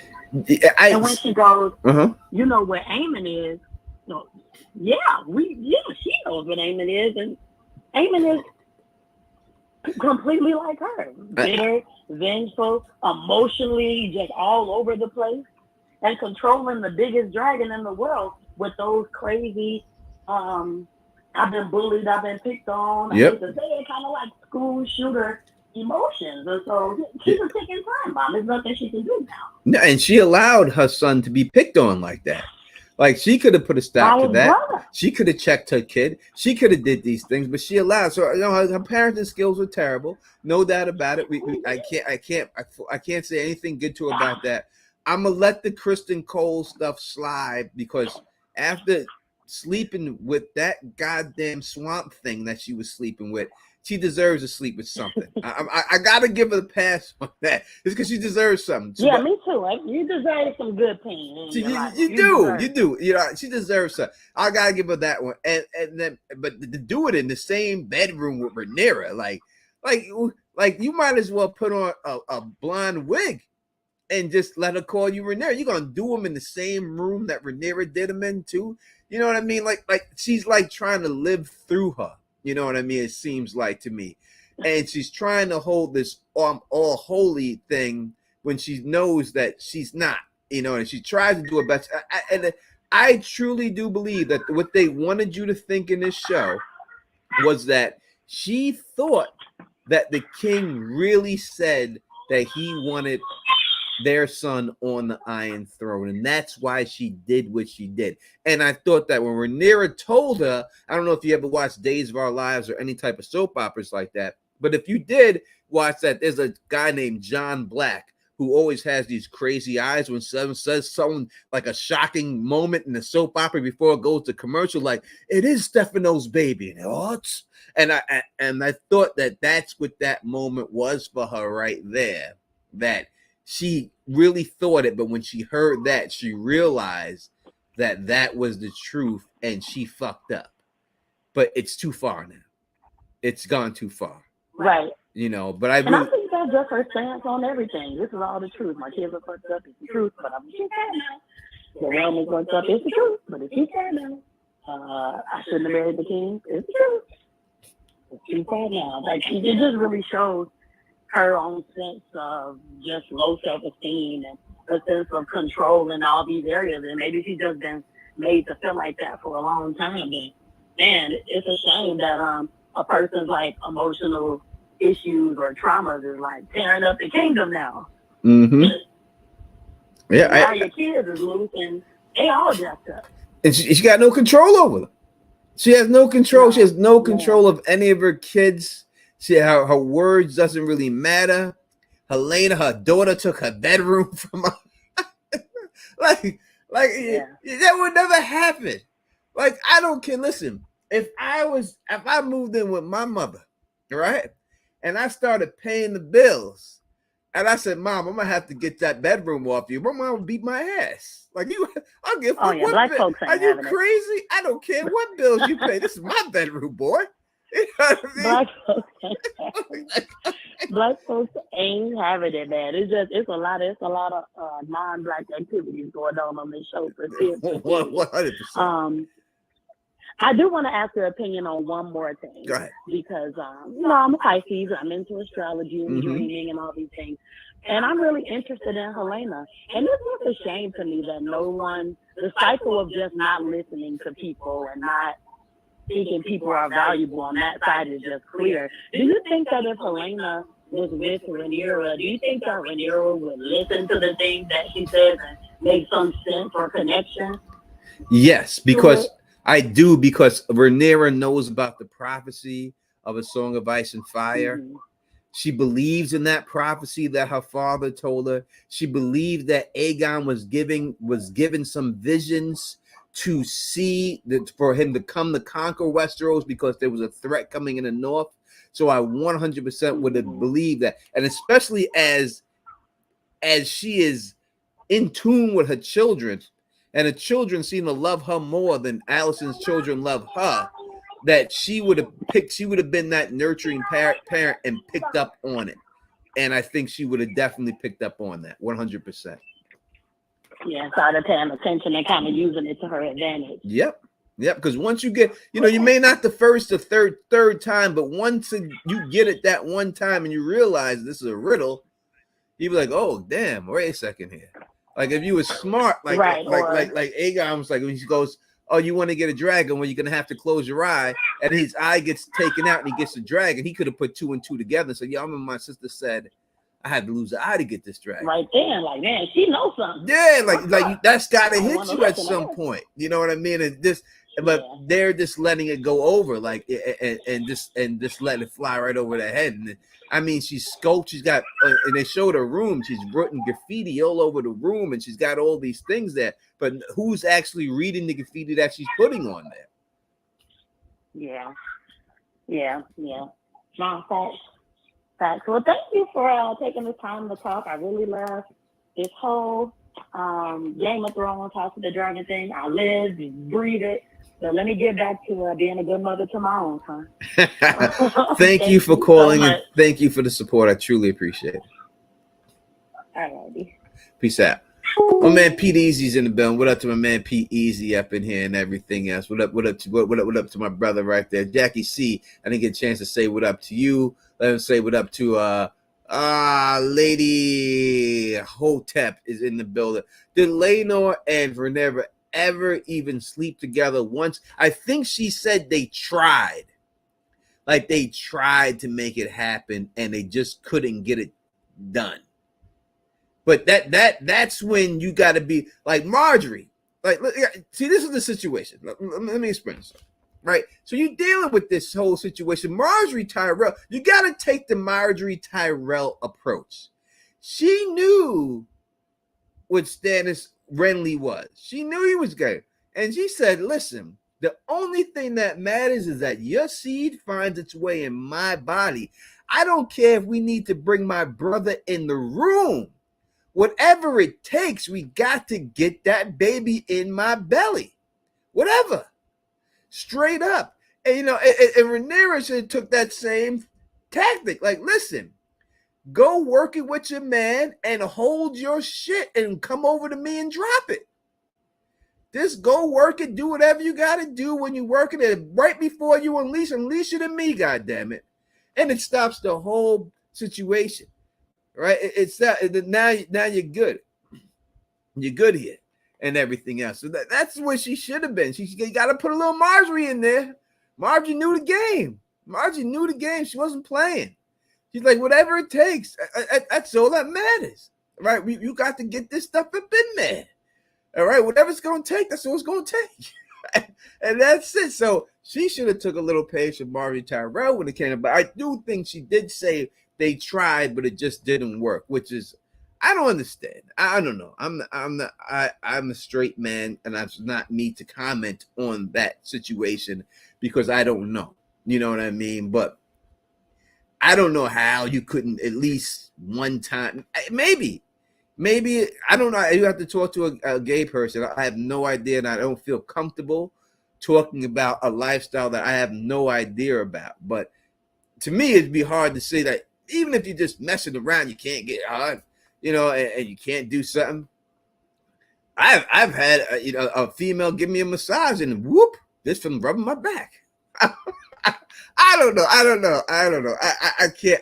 I don't want to say nothing wrong, and so I can't speak on it. So I would need someone who's actually, if that's not bisexual, you have to be gay, because that's what it seems like he was. So possibly that would be easy.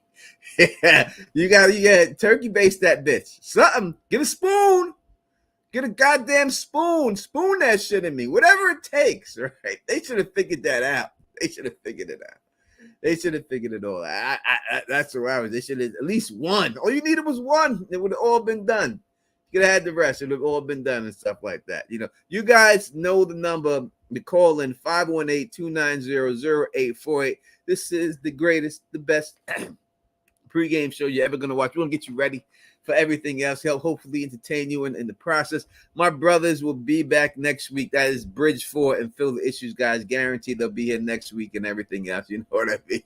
It'd be easy, like soak a rag. Soak a rag up in this motherfucker. Something. I've watched these goddamn studying videos. Have you ever watched these like these horses who win all these triple crowns or whatever, and you got to pay like $100,000 just to have your horse? That's how you make most money in horse racing. You win that race, and your horse becomes a stud, and he studs.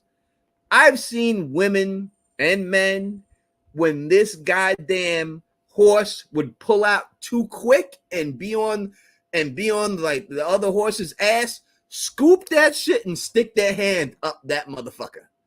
I've seen it. Them do it. They're like, no, we gonna get every drop up in this motherfucker, bro. Every drop. Like right up in there. Make sure that shit was in there. They make sure that was in there.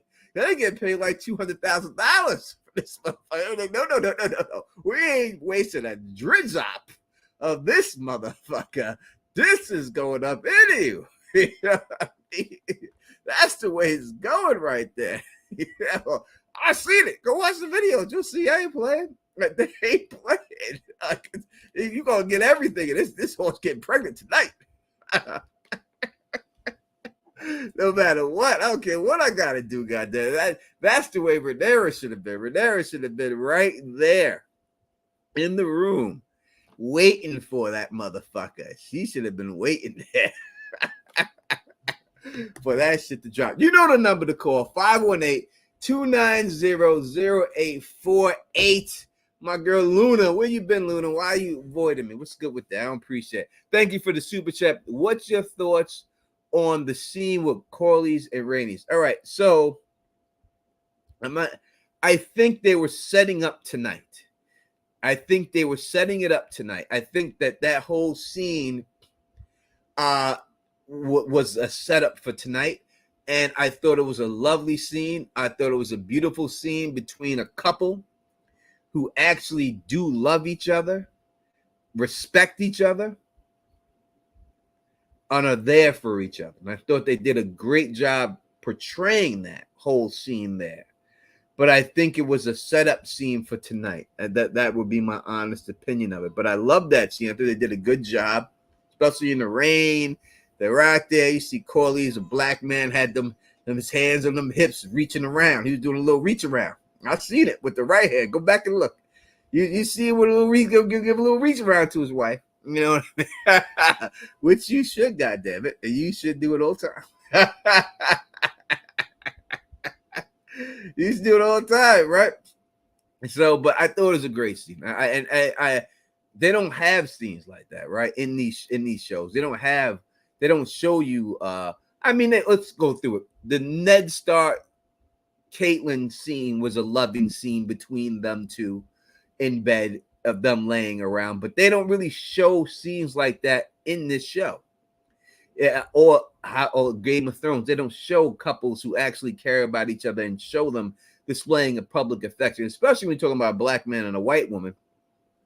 They don't really show that, right? So I thought it was a good job that they did to show that they generally have respect for each other, respect for everything. Someone asked, did Corlys have a dragon? He does not have a dragon. So the Valerians are from Old Valyria, but not all of them who were from there are dragon riders. There are only a few families in there, not a few, but the main families who were dragon riders in there and all that. So they weren't one of those families who were dragon riders and stuff and all that. And that's just the way it is. You know what I'm saying? They just own them ships, just doing them that ship life and everything else. You know what I mean? Man, KP is finally here. KP finally decided to show up with like 25 minutes to go. He's finally decided to show up here and everything else. You know what I mean? Oh, look at that, too grown for you. And there's no other like Tony. You goddamn right there ain't no other like me. Ain't nobody else like me. And that's what it is. What it is. And what I forgot to say to my girl, Carla Way. I'm sorry, Carla. I should have seen you. Morning, Tony, Jackie T, John Hager, at Gray Area, at Red Team Reviews. And is Red Team Reviews in the building rocking with us right now? Carmine's in the building. I don't see him in here. I didn't see Carmine up in this motherfucker. What up to Red Team Reviews? What up to him and his partner, his brother in crime, Preston Jacobs? What up to Red Team Reviews? Carmine has always been a good friend of the channel from the beginning and all that good stuff. We always gave me some good advice when I first started my channel. In fact, my channel would not be named, or truth be told, my channel would not be named Teflon TV if it wasn't for Carmine. Because if you look at when I first started, my channel was named House Teflon. And I changed it to Teflon TV because Carmine hit me up privately and he said, if you want to talk about other things other than Game of Thrones, you're kind of shoehorning yourself by calling yourself House Teflon. You should think of a new name. And I did, and I took his advice, and that's why I changed it to Teflon TV. And that is the reason why my channel is named Teflon TV. So Phil the Issues guy is in the background. I see him. He's probably setting up and everything else. So I always speak facts, man. If one thing I ever want you to know about me on this thing is that I always will tell the truth, no matter what. I will always speak facts to you. I'm not here to lie to you. Life's too short to be lying, and I'm not here to lie. So I always will tell you the deal, and that's it. So if you ask me a question about something, I will tell you the truth 100%. That is just what it is and everything else like that. Let me see if there's any questions before Phil comes in here. Do you have a dragon? No, I got to fuck a ton of boats, though, which is pretty cool, I mean. Well, hey, listen, if you can't get a dragon, I guess the boats is the way to go. There is I will say this real quick. There's a thing that is saying, Tony, you will not survive Game of Thrones. Tell you with that. Nah, I'm prepared. More like that. I ain't stupid. I don't fall for Littlefinger's tricks. I'm prepared for this shit. There's a show, the Corlys Valerian show. I was gonna do a video on it, but I'll just talk about it real quick.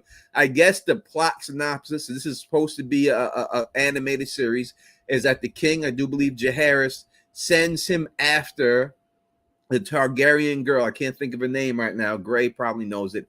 Who stole 3 dragon eggs and took off. And the king sends him off to capture her and re-grab these 3 dragon eggs. That's what the synopsis of the show would be.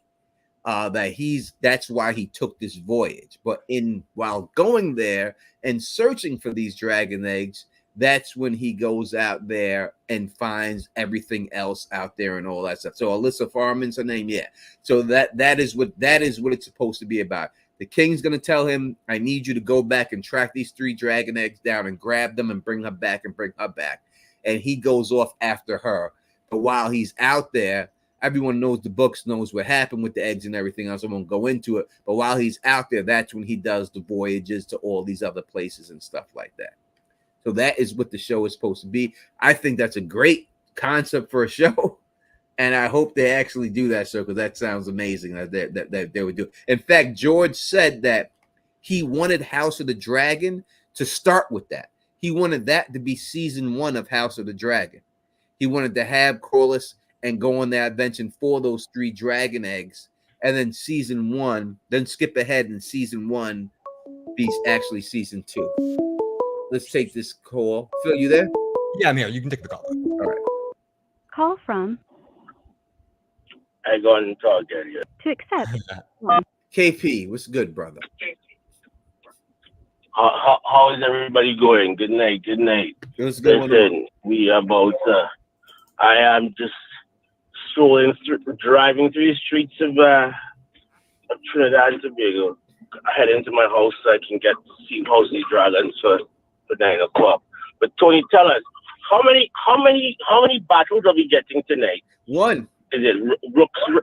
Is that just Rook's Rest? Yes. Or is it just Rook's Rest? Okay. Yeah, it'll be okay. It's enough. This should be like an episode that if Blackwater. it was normal Game of Thrones, that would be episode 9, I believe.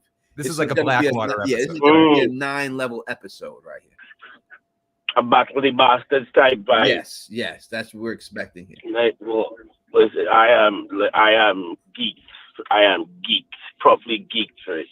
And what do we think? How many change? I mean, this is a bloody battle. Yep. I don't want to spoil it for nobody, but it's a bloody battle. Do you think they're going to hold on to some of the major RIPs, or do you think they're going to have to try to save certain people because we kind of like them? No, I think they're going to go all out on it. In fact, like when we deal with the battles that we've seen so far in House of the Dragon, we've seen decent battles, right? I wouldn't say we've seen a great battle yet in House of the Dragon. That changes tonight. We've seen little fights, little set pieces, but not a proper battle. I mean, they showed Damon, he's doing the knee slide and doing all that, but they showed a little bit. There's a fight.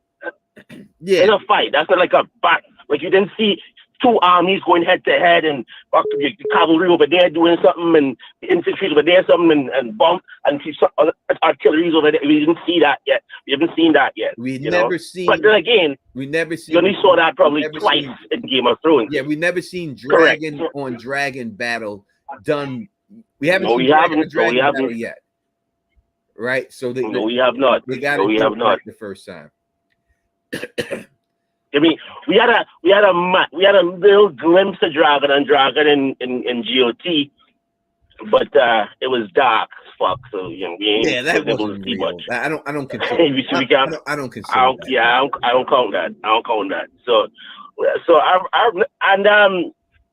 I believe you guys were talking about Alys Rivers a little earlier.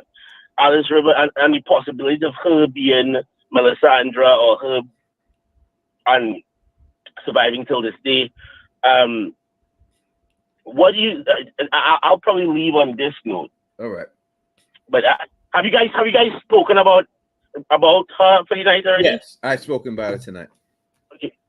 So you probably went through this already. But if you haven't, I'll jump on this. What do you think her real story is? Do you think a lot of this stuff about her being magical is true? No. Is it true or more myth than true, or is there like some truth there but mostly just myth, and people just kind of wrote her off? It's all myth. It's not true. She does get the vision. She does get the visions and everything else, but everything else, the Melisandre stuff, is just ridiculous. It just doesn't make sense. It doesn't fit. It doesn't work. Anyone who says that, I think, is just looking for clicks and stuff. But there's nothing that suggests anything like that in the books. I agree. There's nothing that links her to Melisandre. There's stuff that might link her to, like you remember the in the books, the old lady, and when Rhaenyra goes there, she says, I cried tears. The ghost of High Heart. The ghost of High Heart. The ghost of High Heart. If you told me that became her, I might believe that slightly, kind of that it could make sense. But her being Melisandre, because her being Melisandre already in a house, already part of a powerful house, like she should be a lot further ahead in the game if she had that kind of connection. Yeah, no, she's all right. She's not the ghost of High Heart. She sees who she is. I talked about it again, so I won't go into it detail here.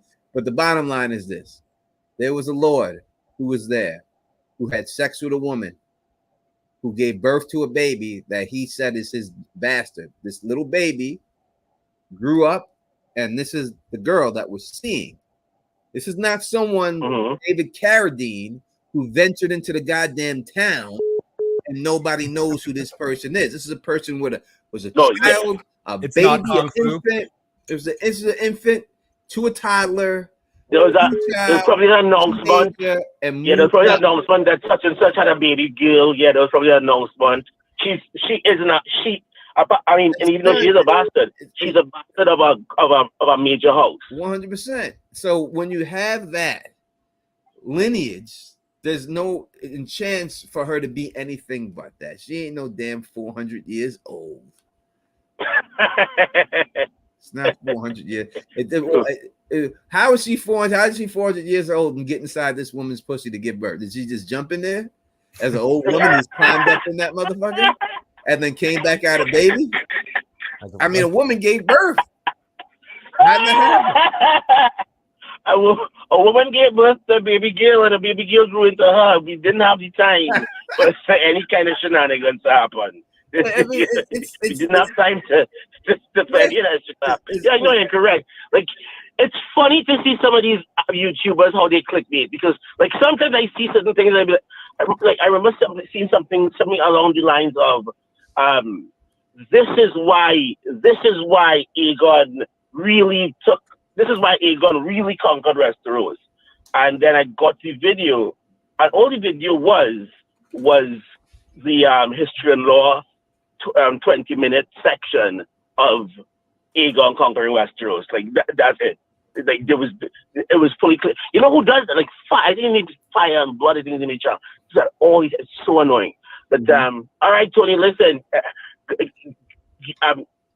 I will leave you. I will leave with this one question. All right. And tell me what you probably spoke about this already, and tell me what are you looking forward to most, one, tonight, and two, for the end of this entire series. And if you've already said the number one thing you're looking for, well then give us the number two. Oh, you just hung up on it. I will say, I would just say that I look tonight. I look forward to Rhaenys. That's it. I won't give no more than that. And everything else. Phil, how you been, man? I've been doing okay. I lost my whole body in poker last night, so I'm stuck with this cartoon avatar. Oh yeah. Well, listen, that happens, bro. Sometimes you win at the Game of Thrones, Tony. Sometimes you lose. I lost last night, so I'm stuck with this computer, this cartoon avatar. Hey, I will come on here later on the week. Gray's allowed to come on here and tell me whatever she wants to say. I will definitely hear her out, or anyone else. But when it comes down to situations like this, I didn't hear no actress say that she was 400 years old. I never heard. I watched the behind the scenes. I didn't hear her say that in the behind the scenes. I watched it. I didn't hear that. I never heard them words. So maybe I missed a part or something like that and everything else. But when I look at everything from just being a logical situation, and everyone's like, "Oh, Tony is just doing the maesters." I'm not doing the maesters. I'm doing the realistic stuff. We talked about this again. The curse of Harrenhal. The Strongs died because the curse of Harrenhal. No, they died because the guy who likes to jerk off to women's feet set them on fire. Exactly. Right? That's what it was. So some things people will try to say is a curse, but it's not truly a curse. It's like when they say, I respect the family, the curse of the Von Erichs. Oh, the Von Erichs a curse. One guy killed himself. That's not a curse. He killed himself. Is that in your head because they've been showing the commercials for the television show movie thing all the time? Yeah, he killed himself. He was willing to do that. All right, let's take this last call real quick. I gotta talk to Phil. Call from Sharif Targaryen. What's going on? You rocking with the Don Tony Teflon Phil the Issues guy? Sort of. Hey, how's it going, man? I'm from the Bahamas. I want to call in and talk some House of Dragons, All right, let's man. go. It's always better than the Bahamas. I wish we were there. It's always better than. All right, tell me what you got. Well, the thing is, right? First of all, shout out to everyone in the comments. We got another hour, I think, to wait. Yep. But the way I see it, right? I think there's a potential, and I'm not gonna do any spoilers here, but I see a potential for Damon to gain some. I think he's gonna gain some sorrow and bad feeling for how he moved. Mm-hmm. And I actually think there's a potential that he can gain some powers like what Bran had. Reason being is because everybody else has gone to Harrenhal, but Damon is being used for werewood. How should I say this? Werewood stuff, right? And we all know from Game of Thrones, the first men and the children of the forest, what werewood means to magic and what werewood means to security of the children. So I think that they're gonna, the nature part of the werewood gods are gonna reel Damon in. But I expected him actually to try and just do what he wants to do and can't be controlled. But I think we're gonna see something of something that only he can do to probably save the kingdom. I don't know what you guys' thought is on that. Phil, how do you feel about that?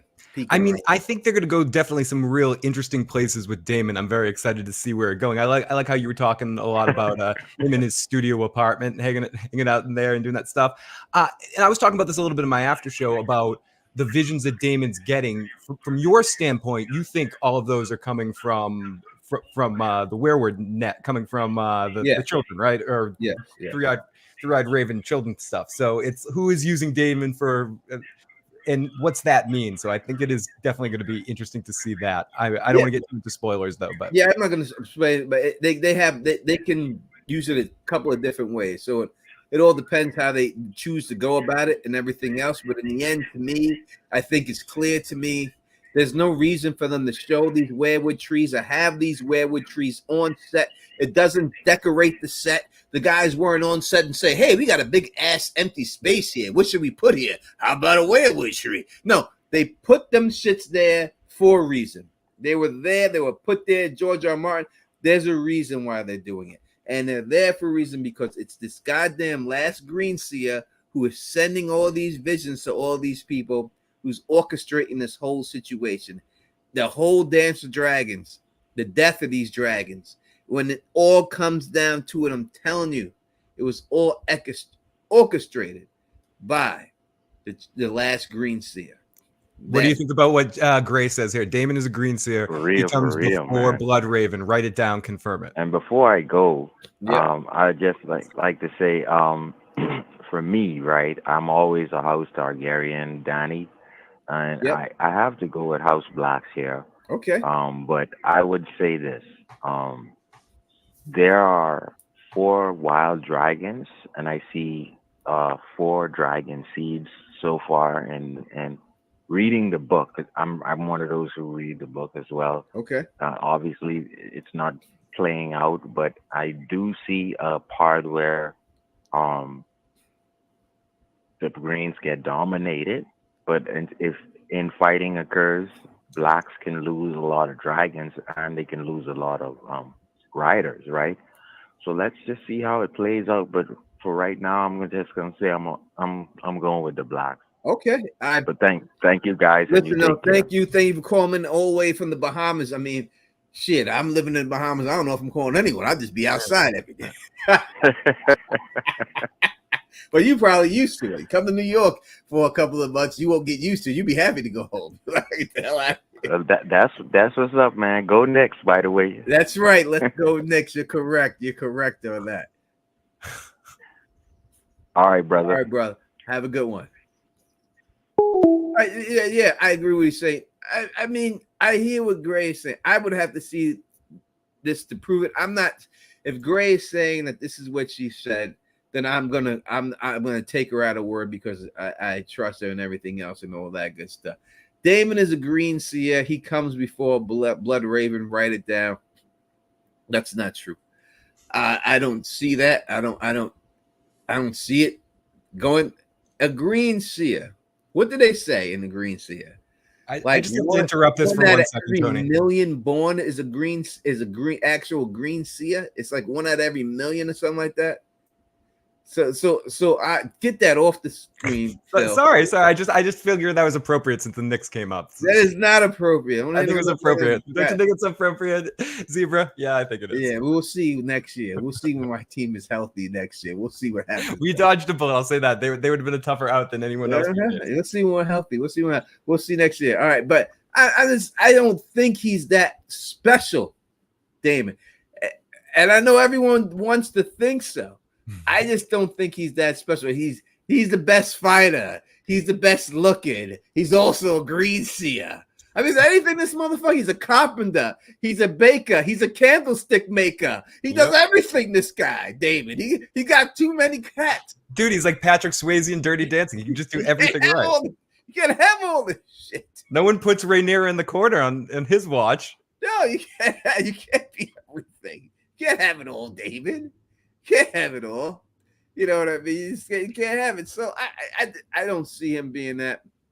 Blood Raven was tricked. He was given these dreams. He was tricked into going up to the wall so he could be skin changed or body snatched by the last green seer.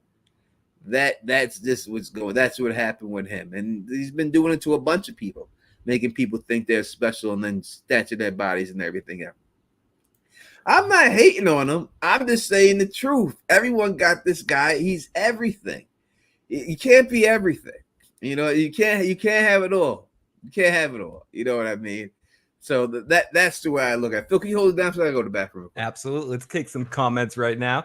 Top Shelf, great to see Justin. I think time is very subjective in A Song of Ice and Fire, which can be problematic. House Sanchez says, I always wanted to know who did Blood Raven replace has always been a thought.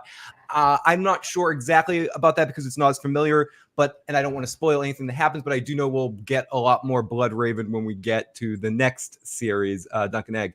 So we'll see more about that then. No one knows.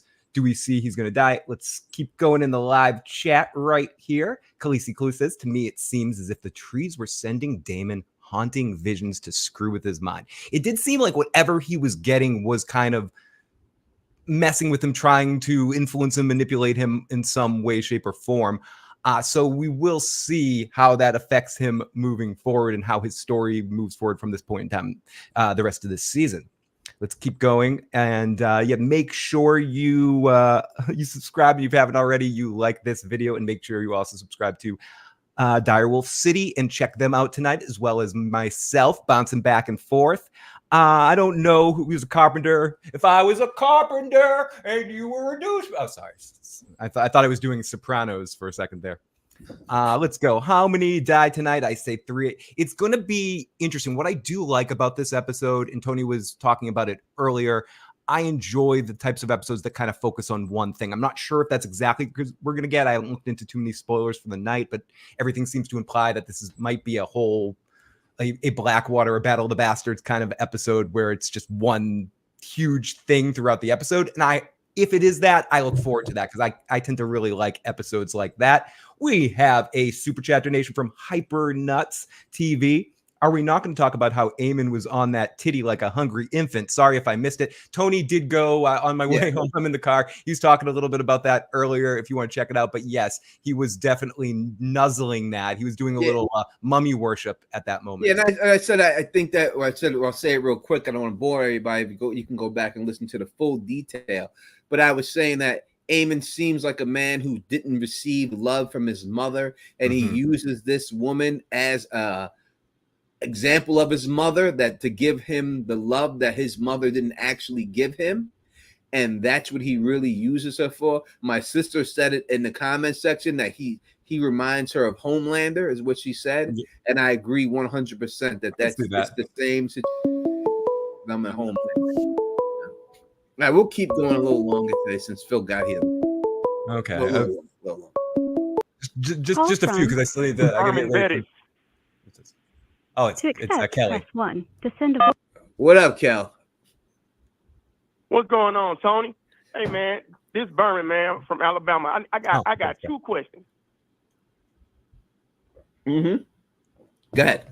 Are all the visions that a green seer sees, or the children of the forest, when they give somebody a vision, like with Jaime Lannister, they say when he fell on the when he slept on the werewolf stump, he had a crazy dream. Are all the dreams and visions prophetic, or could they just be dreams? They're not. They're giving them the dream. So to a person who's receiving it, it would seem like it's a prophetic vision, but they're being fed these dreams by not the children, the last green seer. Not all the children of the forest were able to do this. Only the special ones of them. And the last one that we hear about is a guy that the children refer to as the last green seer. And when you say last, that means no one can come after this person. So he is the last green seer. So he is the one who is sending out all these dreams to these people. And I believe that how he stays alive is he body snatches people like Blood Raven and Bran to keep his lifespan going. And that's how he's able to do Ra's al Ghul style, like jumping into his daughter's and I body. agree with you, man. Damon is not a green seer, and he's not nothing special. I mean, he's just what you call a badass brother. That's his role. An ancient brother to the king. a royal pain in the ass brother to the king. That's exactly what he is. Badass. And my second question is, all right, Damon mentioned something about rebuilding Harrenhal, or help to rebuild Harrenhal last episode. Why don't you think the Targaryens didn't take control of Harrenhal and rebuild it themselves? Do you think they kept it as a staple to show everybody what their dragons can do if anybody was to mess with them, or it's they haunted. just didn't even care about it that much? Everything else is rebuilt. Anything that people still live in that gets messed up, they rebuild it or they tear it all the way down. So it's hard to say why they didn't do it. It would be up to the people who were in control of that in the Riverlands. I mean, Harrenhal used to be the main spot in the Riverlands. Then it went to Hightower. And now Hightower is the number one spot up over there. So I would just think that slowly after time, someone does one room, someone does another, that eventually it gets rebuilt. Not this leaking ass ceiling and everything else. Like I told Phil, I say, these motherfuckers and survivors make fucking shit out of leaves. How can they ain't got leaves on that motherfucker? I saw that dude Rupert make a. That's what I'm saying. I'm like, man, everybody want to come to this ain't shit council, man. Like, good God, like, come on, tear it down and do something to it. But I agree with you, man.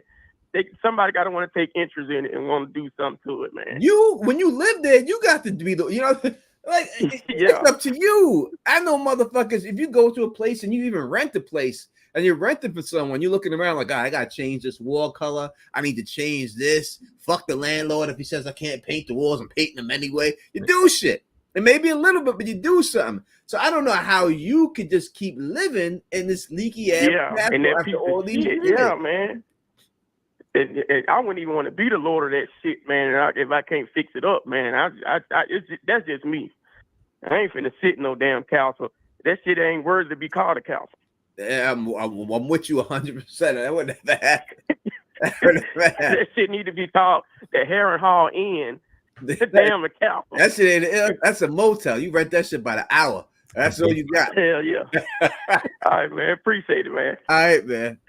One. All right. But yeah, that place is like Gray's saying, like the American Horror Story Hotel, or like the Shining place. Like, I think they don't take it over because everyone's scared of it. It's like this scary shit that happens there, and then the rumor goes to rumor, especially in a world like this. And then people kind of want to stay away from that thing, like the plague. You know what's the funny rumor about it? Stay out of that house. And the funniest rumor about the place is that, hey, whoever's the Lord of Harrenhal dies. Yeah. Well, guess what? Whoever's the Lord of Winterfell, he eventually died too. He's gonna Whoever's die the too. Lord of High Garden, he eventually died too. Whoever's the king of Westeros, he eventually died too. You're all dying. Ain't no motherfucker in here living forever. Ain't no one living forever. So, oh my God, don't take over Harrenhal. Why? Because whoever does You're gonna die. you all gonna die, motherfucker.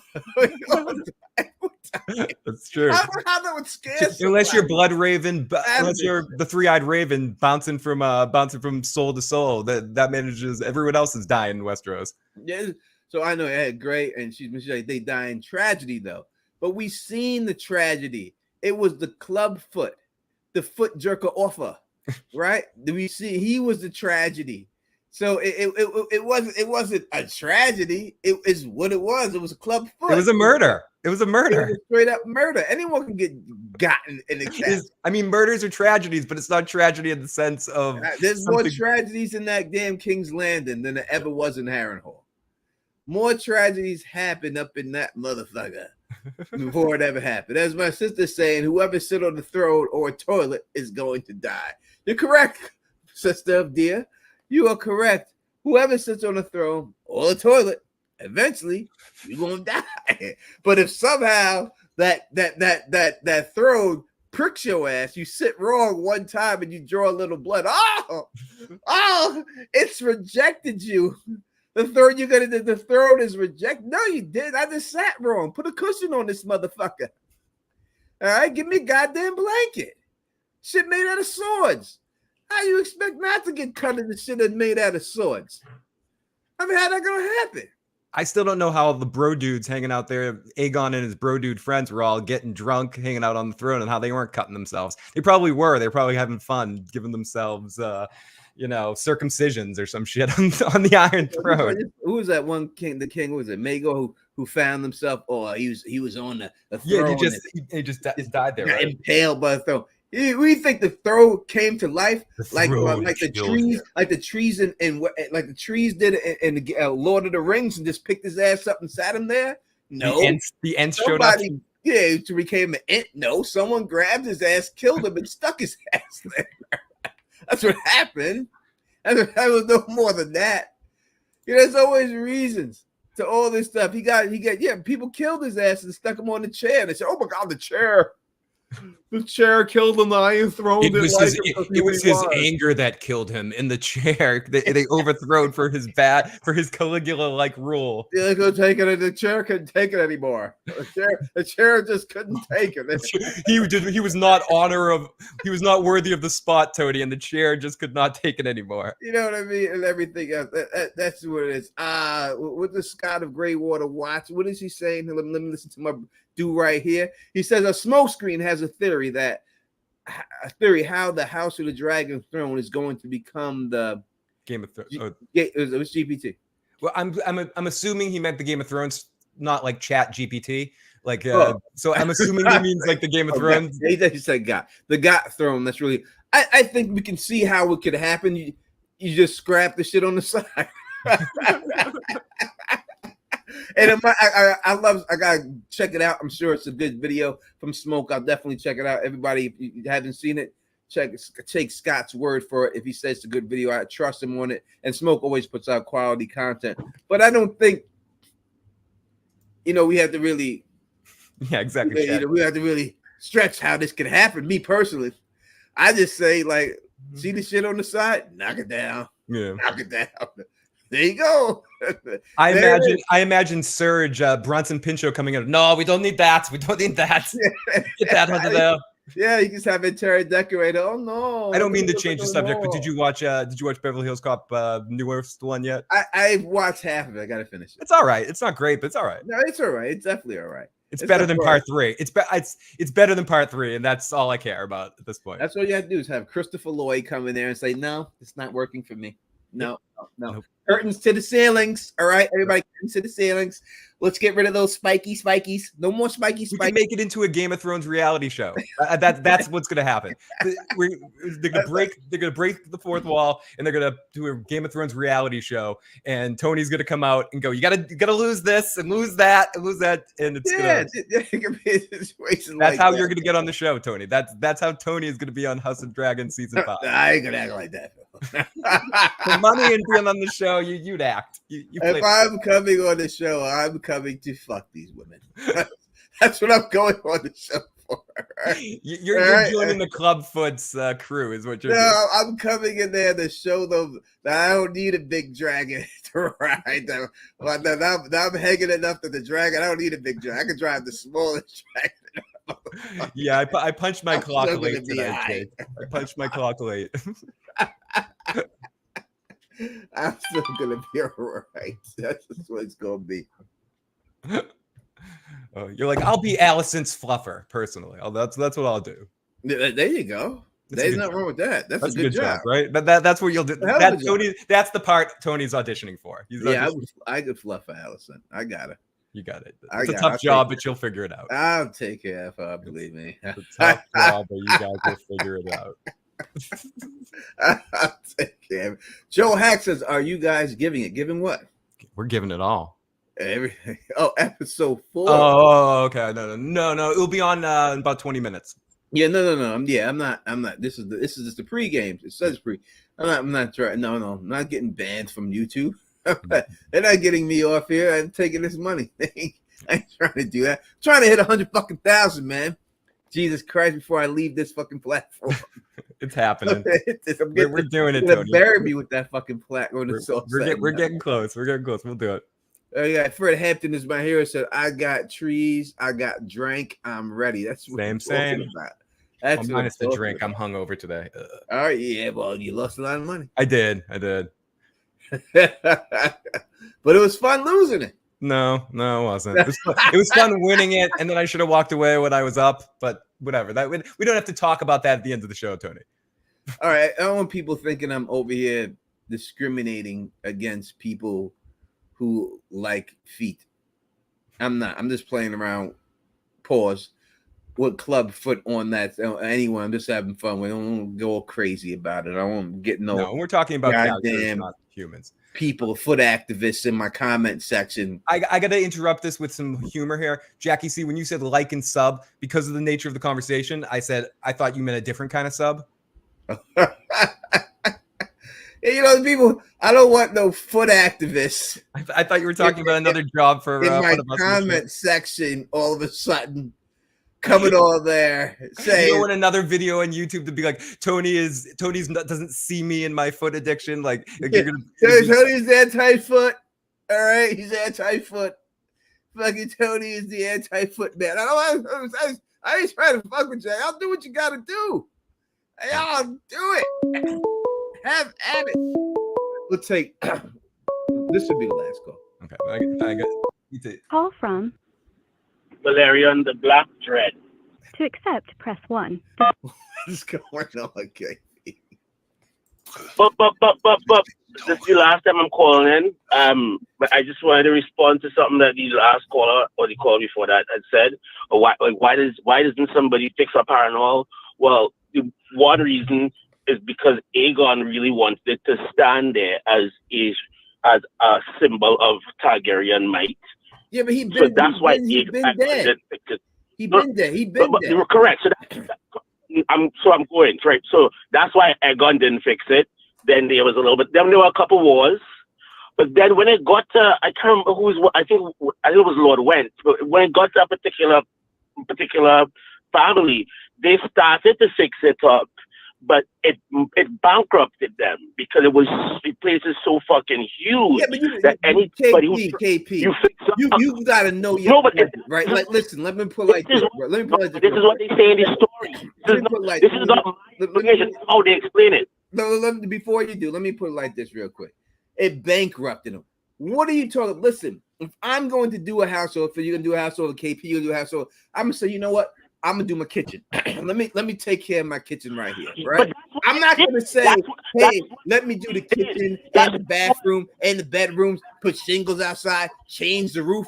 Usually people pick one thing, they fix that one thing, build up some money, and they live comfortably. Correct. So that is why the whole place has not been redone, because a family will take possession of it. They'll fix up this particular portion for them to live in, and even that is kind of too expensive. Whatever, they fix it up, they live comfortably. Then something happens, and that family dies out, and then another family comes in, and they fix up a portion to live in as well. But then they die off before they can get to the whole thing. And there was only one family, I believe was the Wentz, who actually tried to fix the entire thing, and they got bankrupted. And because they were bankrupted, when war came to them, they died out. So it's like that.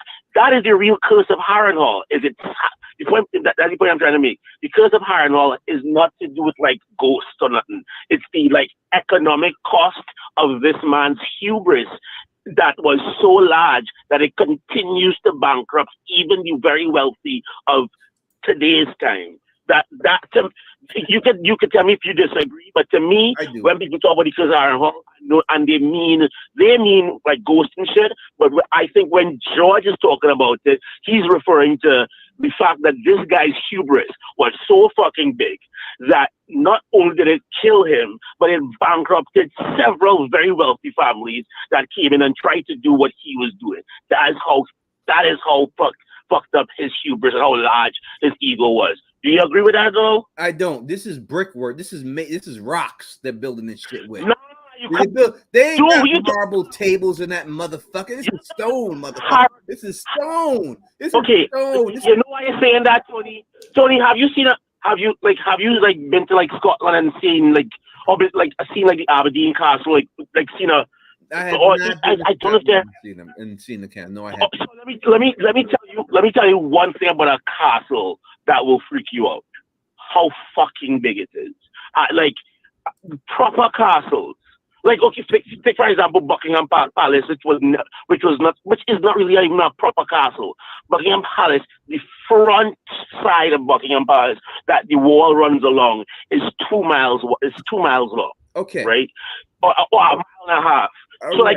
So just building walls 12 feet high around that, it costs several $1 million. So just think about the idea of what I'm that is saying, 50 times. I understand. I understand whether you're talking about big houses in there, LA, wherever it is. When you have a spot, you start by one thing. If this room, Damon's got water dripping on his head. He's got shit. The floors is fucked up. They got no French drains going down. You fix one thing at a time, and eventually it gets done. And it seems like they've done nothing since they've taken it over. Tony, what you're saying is true. But the point of what George is saying is, even in doing that, the place is so big that no family has held it long enough for them to get through doing project until they get the whole thing looking nice. No family has been rich enough to do that. By the time they do the first couple rooms, like they're broke because what are they putting in those rooms, bro? What do they have in there? That I don't see these vaulted ceilings. I don't see no painted ceilings. I see no marble. All I see is stone. That's it. You talking nothing else? TV show? You're talking about Harrenhal the TV show? Yeah. If you're talking about Harrenhal the TV show is nothing is nowhere inside compared to what Harrenhal is described as the book. I'm just saying what's inside of it. What's inside of it? I saw the TV show. Yeah, you can easily fix that. The real Harrenhal is. Let me put it into to some New York language. The entire island of Manhattan. Imagine the entire island of Manhattan is Harrenhal, and it gets burnt down. And one rich family, the Murdochs, for example, take over the whole of Manhattan, and they start to build. And to build one skyscraper costs $1 billion, and they have to build 200. All right. By the time they build one, they're going to be bankrupt. No. And then our next family takes it over.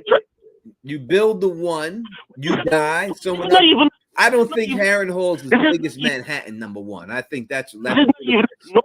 But I'm trying to make the point because this is not even an opinion of mine. This is what's written in the book. Yeah, like that. I don't see it being as big as Manhattan, the whole borough of Manhattan. I'm not saying it is. I'm not saying it is. What I'm stealing my argument by using. I'm saying, but using Manhattan. I gotta go, KP. I gotta get up. I gotta get out of here. But I'm saying, using that as a thing, they built the Empire State Building. They done. Someone else built this. Someone else built that. It wasn't all built in one day. No, it's a little bit here, a little bit there. These fuckers ain't done shit in 200 years. Imagine if only one family had to build all of them, had to build all of these skyscrapers in Manhattan. One family had to do it. And anytime the market went down, one family suffered. And every time the market went down, one family suffered, probably had to end up selling the whole of this thing to another family. And then that cycle continues. That's the point that George is making in the book. That is the point. The point is, hubris is such a large and horrible, destructive sin. Okay, it's not only I got you. I got just the world you leave. Everybody have a good night. I got you, brother. I gotta get up out of here though. I gotta let the show is almost starting. Yeah. Anyway, we'll see what goes on. Are you coming in after the show? Or is Phil coming in after the show? Phil will be on after show. Phil? All right, I'm gonna call into Phil's show after the show. All right, guys. I'm about to pull into my house. Good night, everybody in the chat. Hey, you're gonna see some stuff, boy. All right, one. All right, listen. I thank you for let me just say thank you, Top Shelf Fandom, for the $10 super chat. Thank you to my girl Luna Cascade, who gifted 5 memberships. So whoever is a member, please give a shout out to Luna and say thank you to her for having that and everything else. I got nothing but love for KP and everybody else, and I'm gonna have to disagree, Phil. I just think it a little bit at a time. This motherfucking place was in ruin for fucking 700 years. It's no excuse. I don't care how big it is. You're dealing with rocks and shit. You can build a roof. That shit shouldn't be leaking on the bed like that. Goddamn it. It shouldn't be like that. You shouldn't have mold. You shouldn't have a tree growing in your house. All right.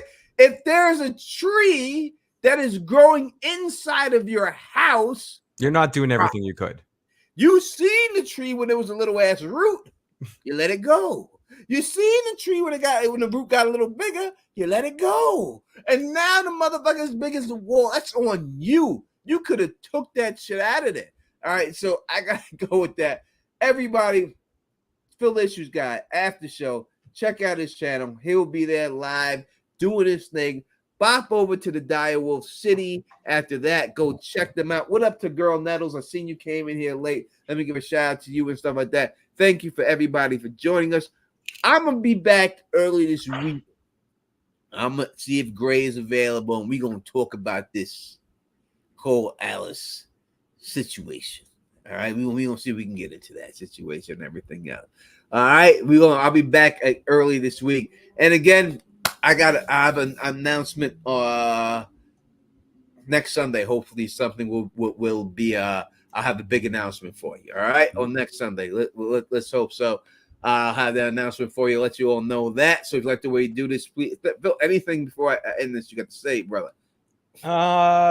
Thank you for having me. Good to see everybody. I'll be on live after the episode airs, and yeah, I'll talk to you guys next time. Check out Phil Issues Guy channel. Check it out. Go ahead out there and check them out. Everything else. The Comet Dragon I haven't seen before. Thank you for stopping by. Hope you come back next week. And anybody who said, just found you and everything else, thank you for finding me. I really appreciate that. If you like the way to do this, please thumbs up this, spread this across the realm, and of course, subscribe. And until next time, you know who it is.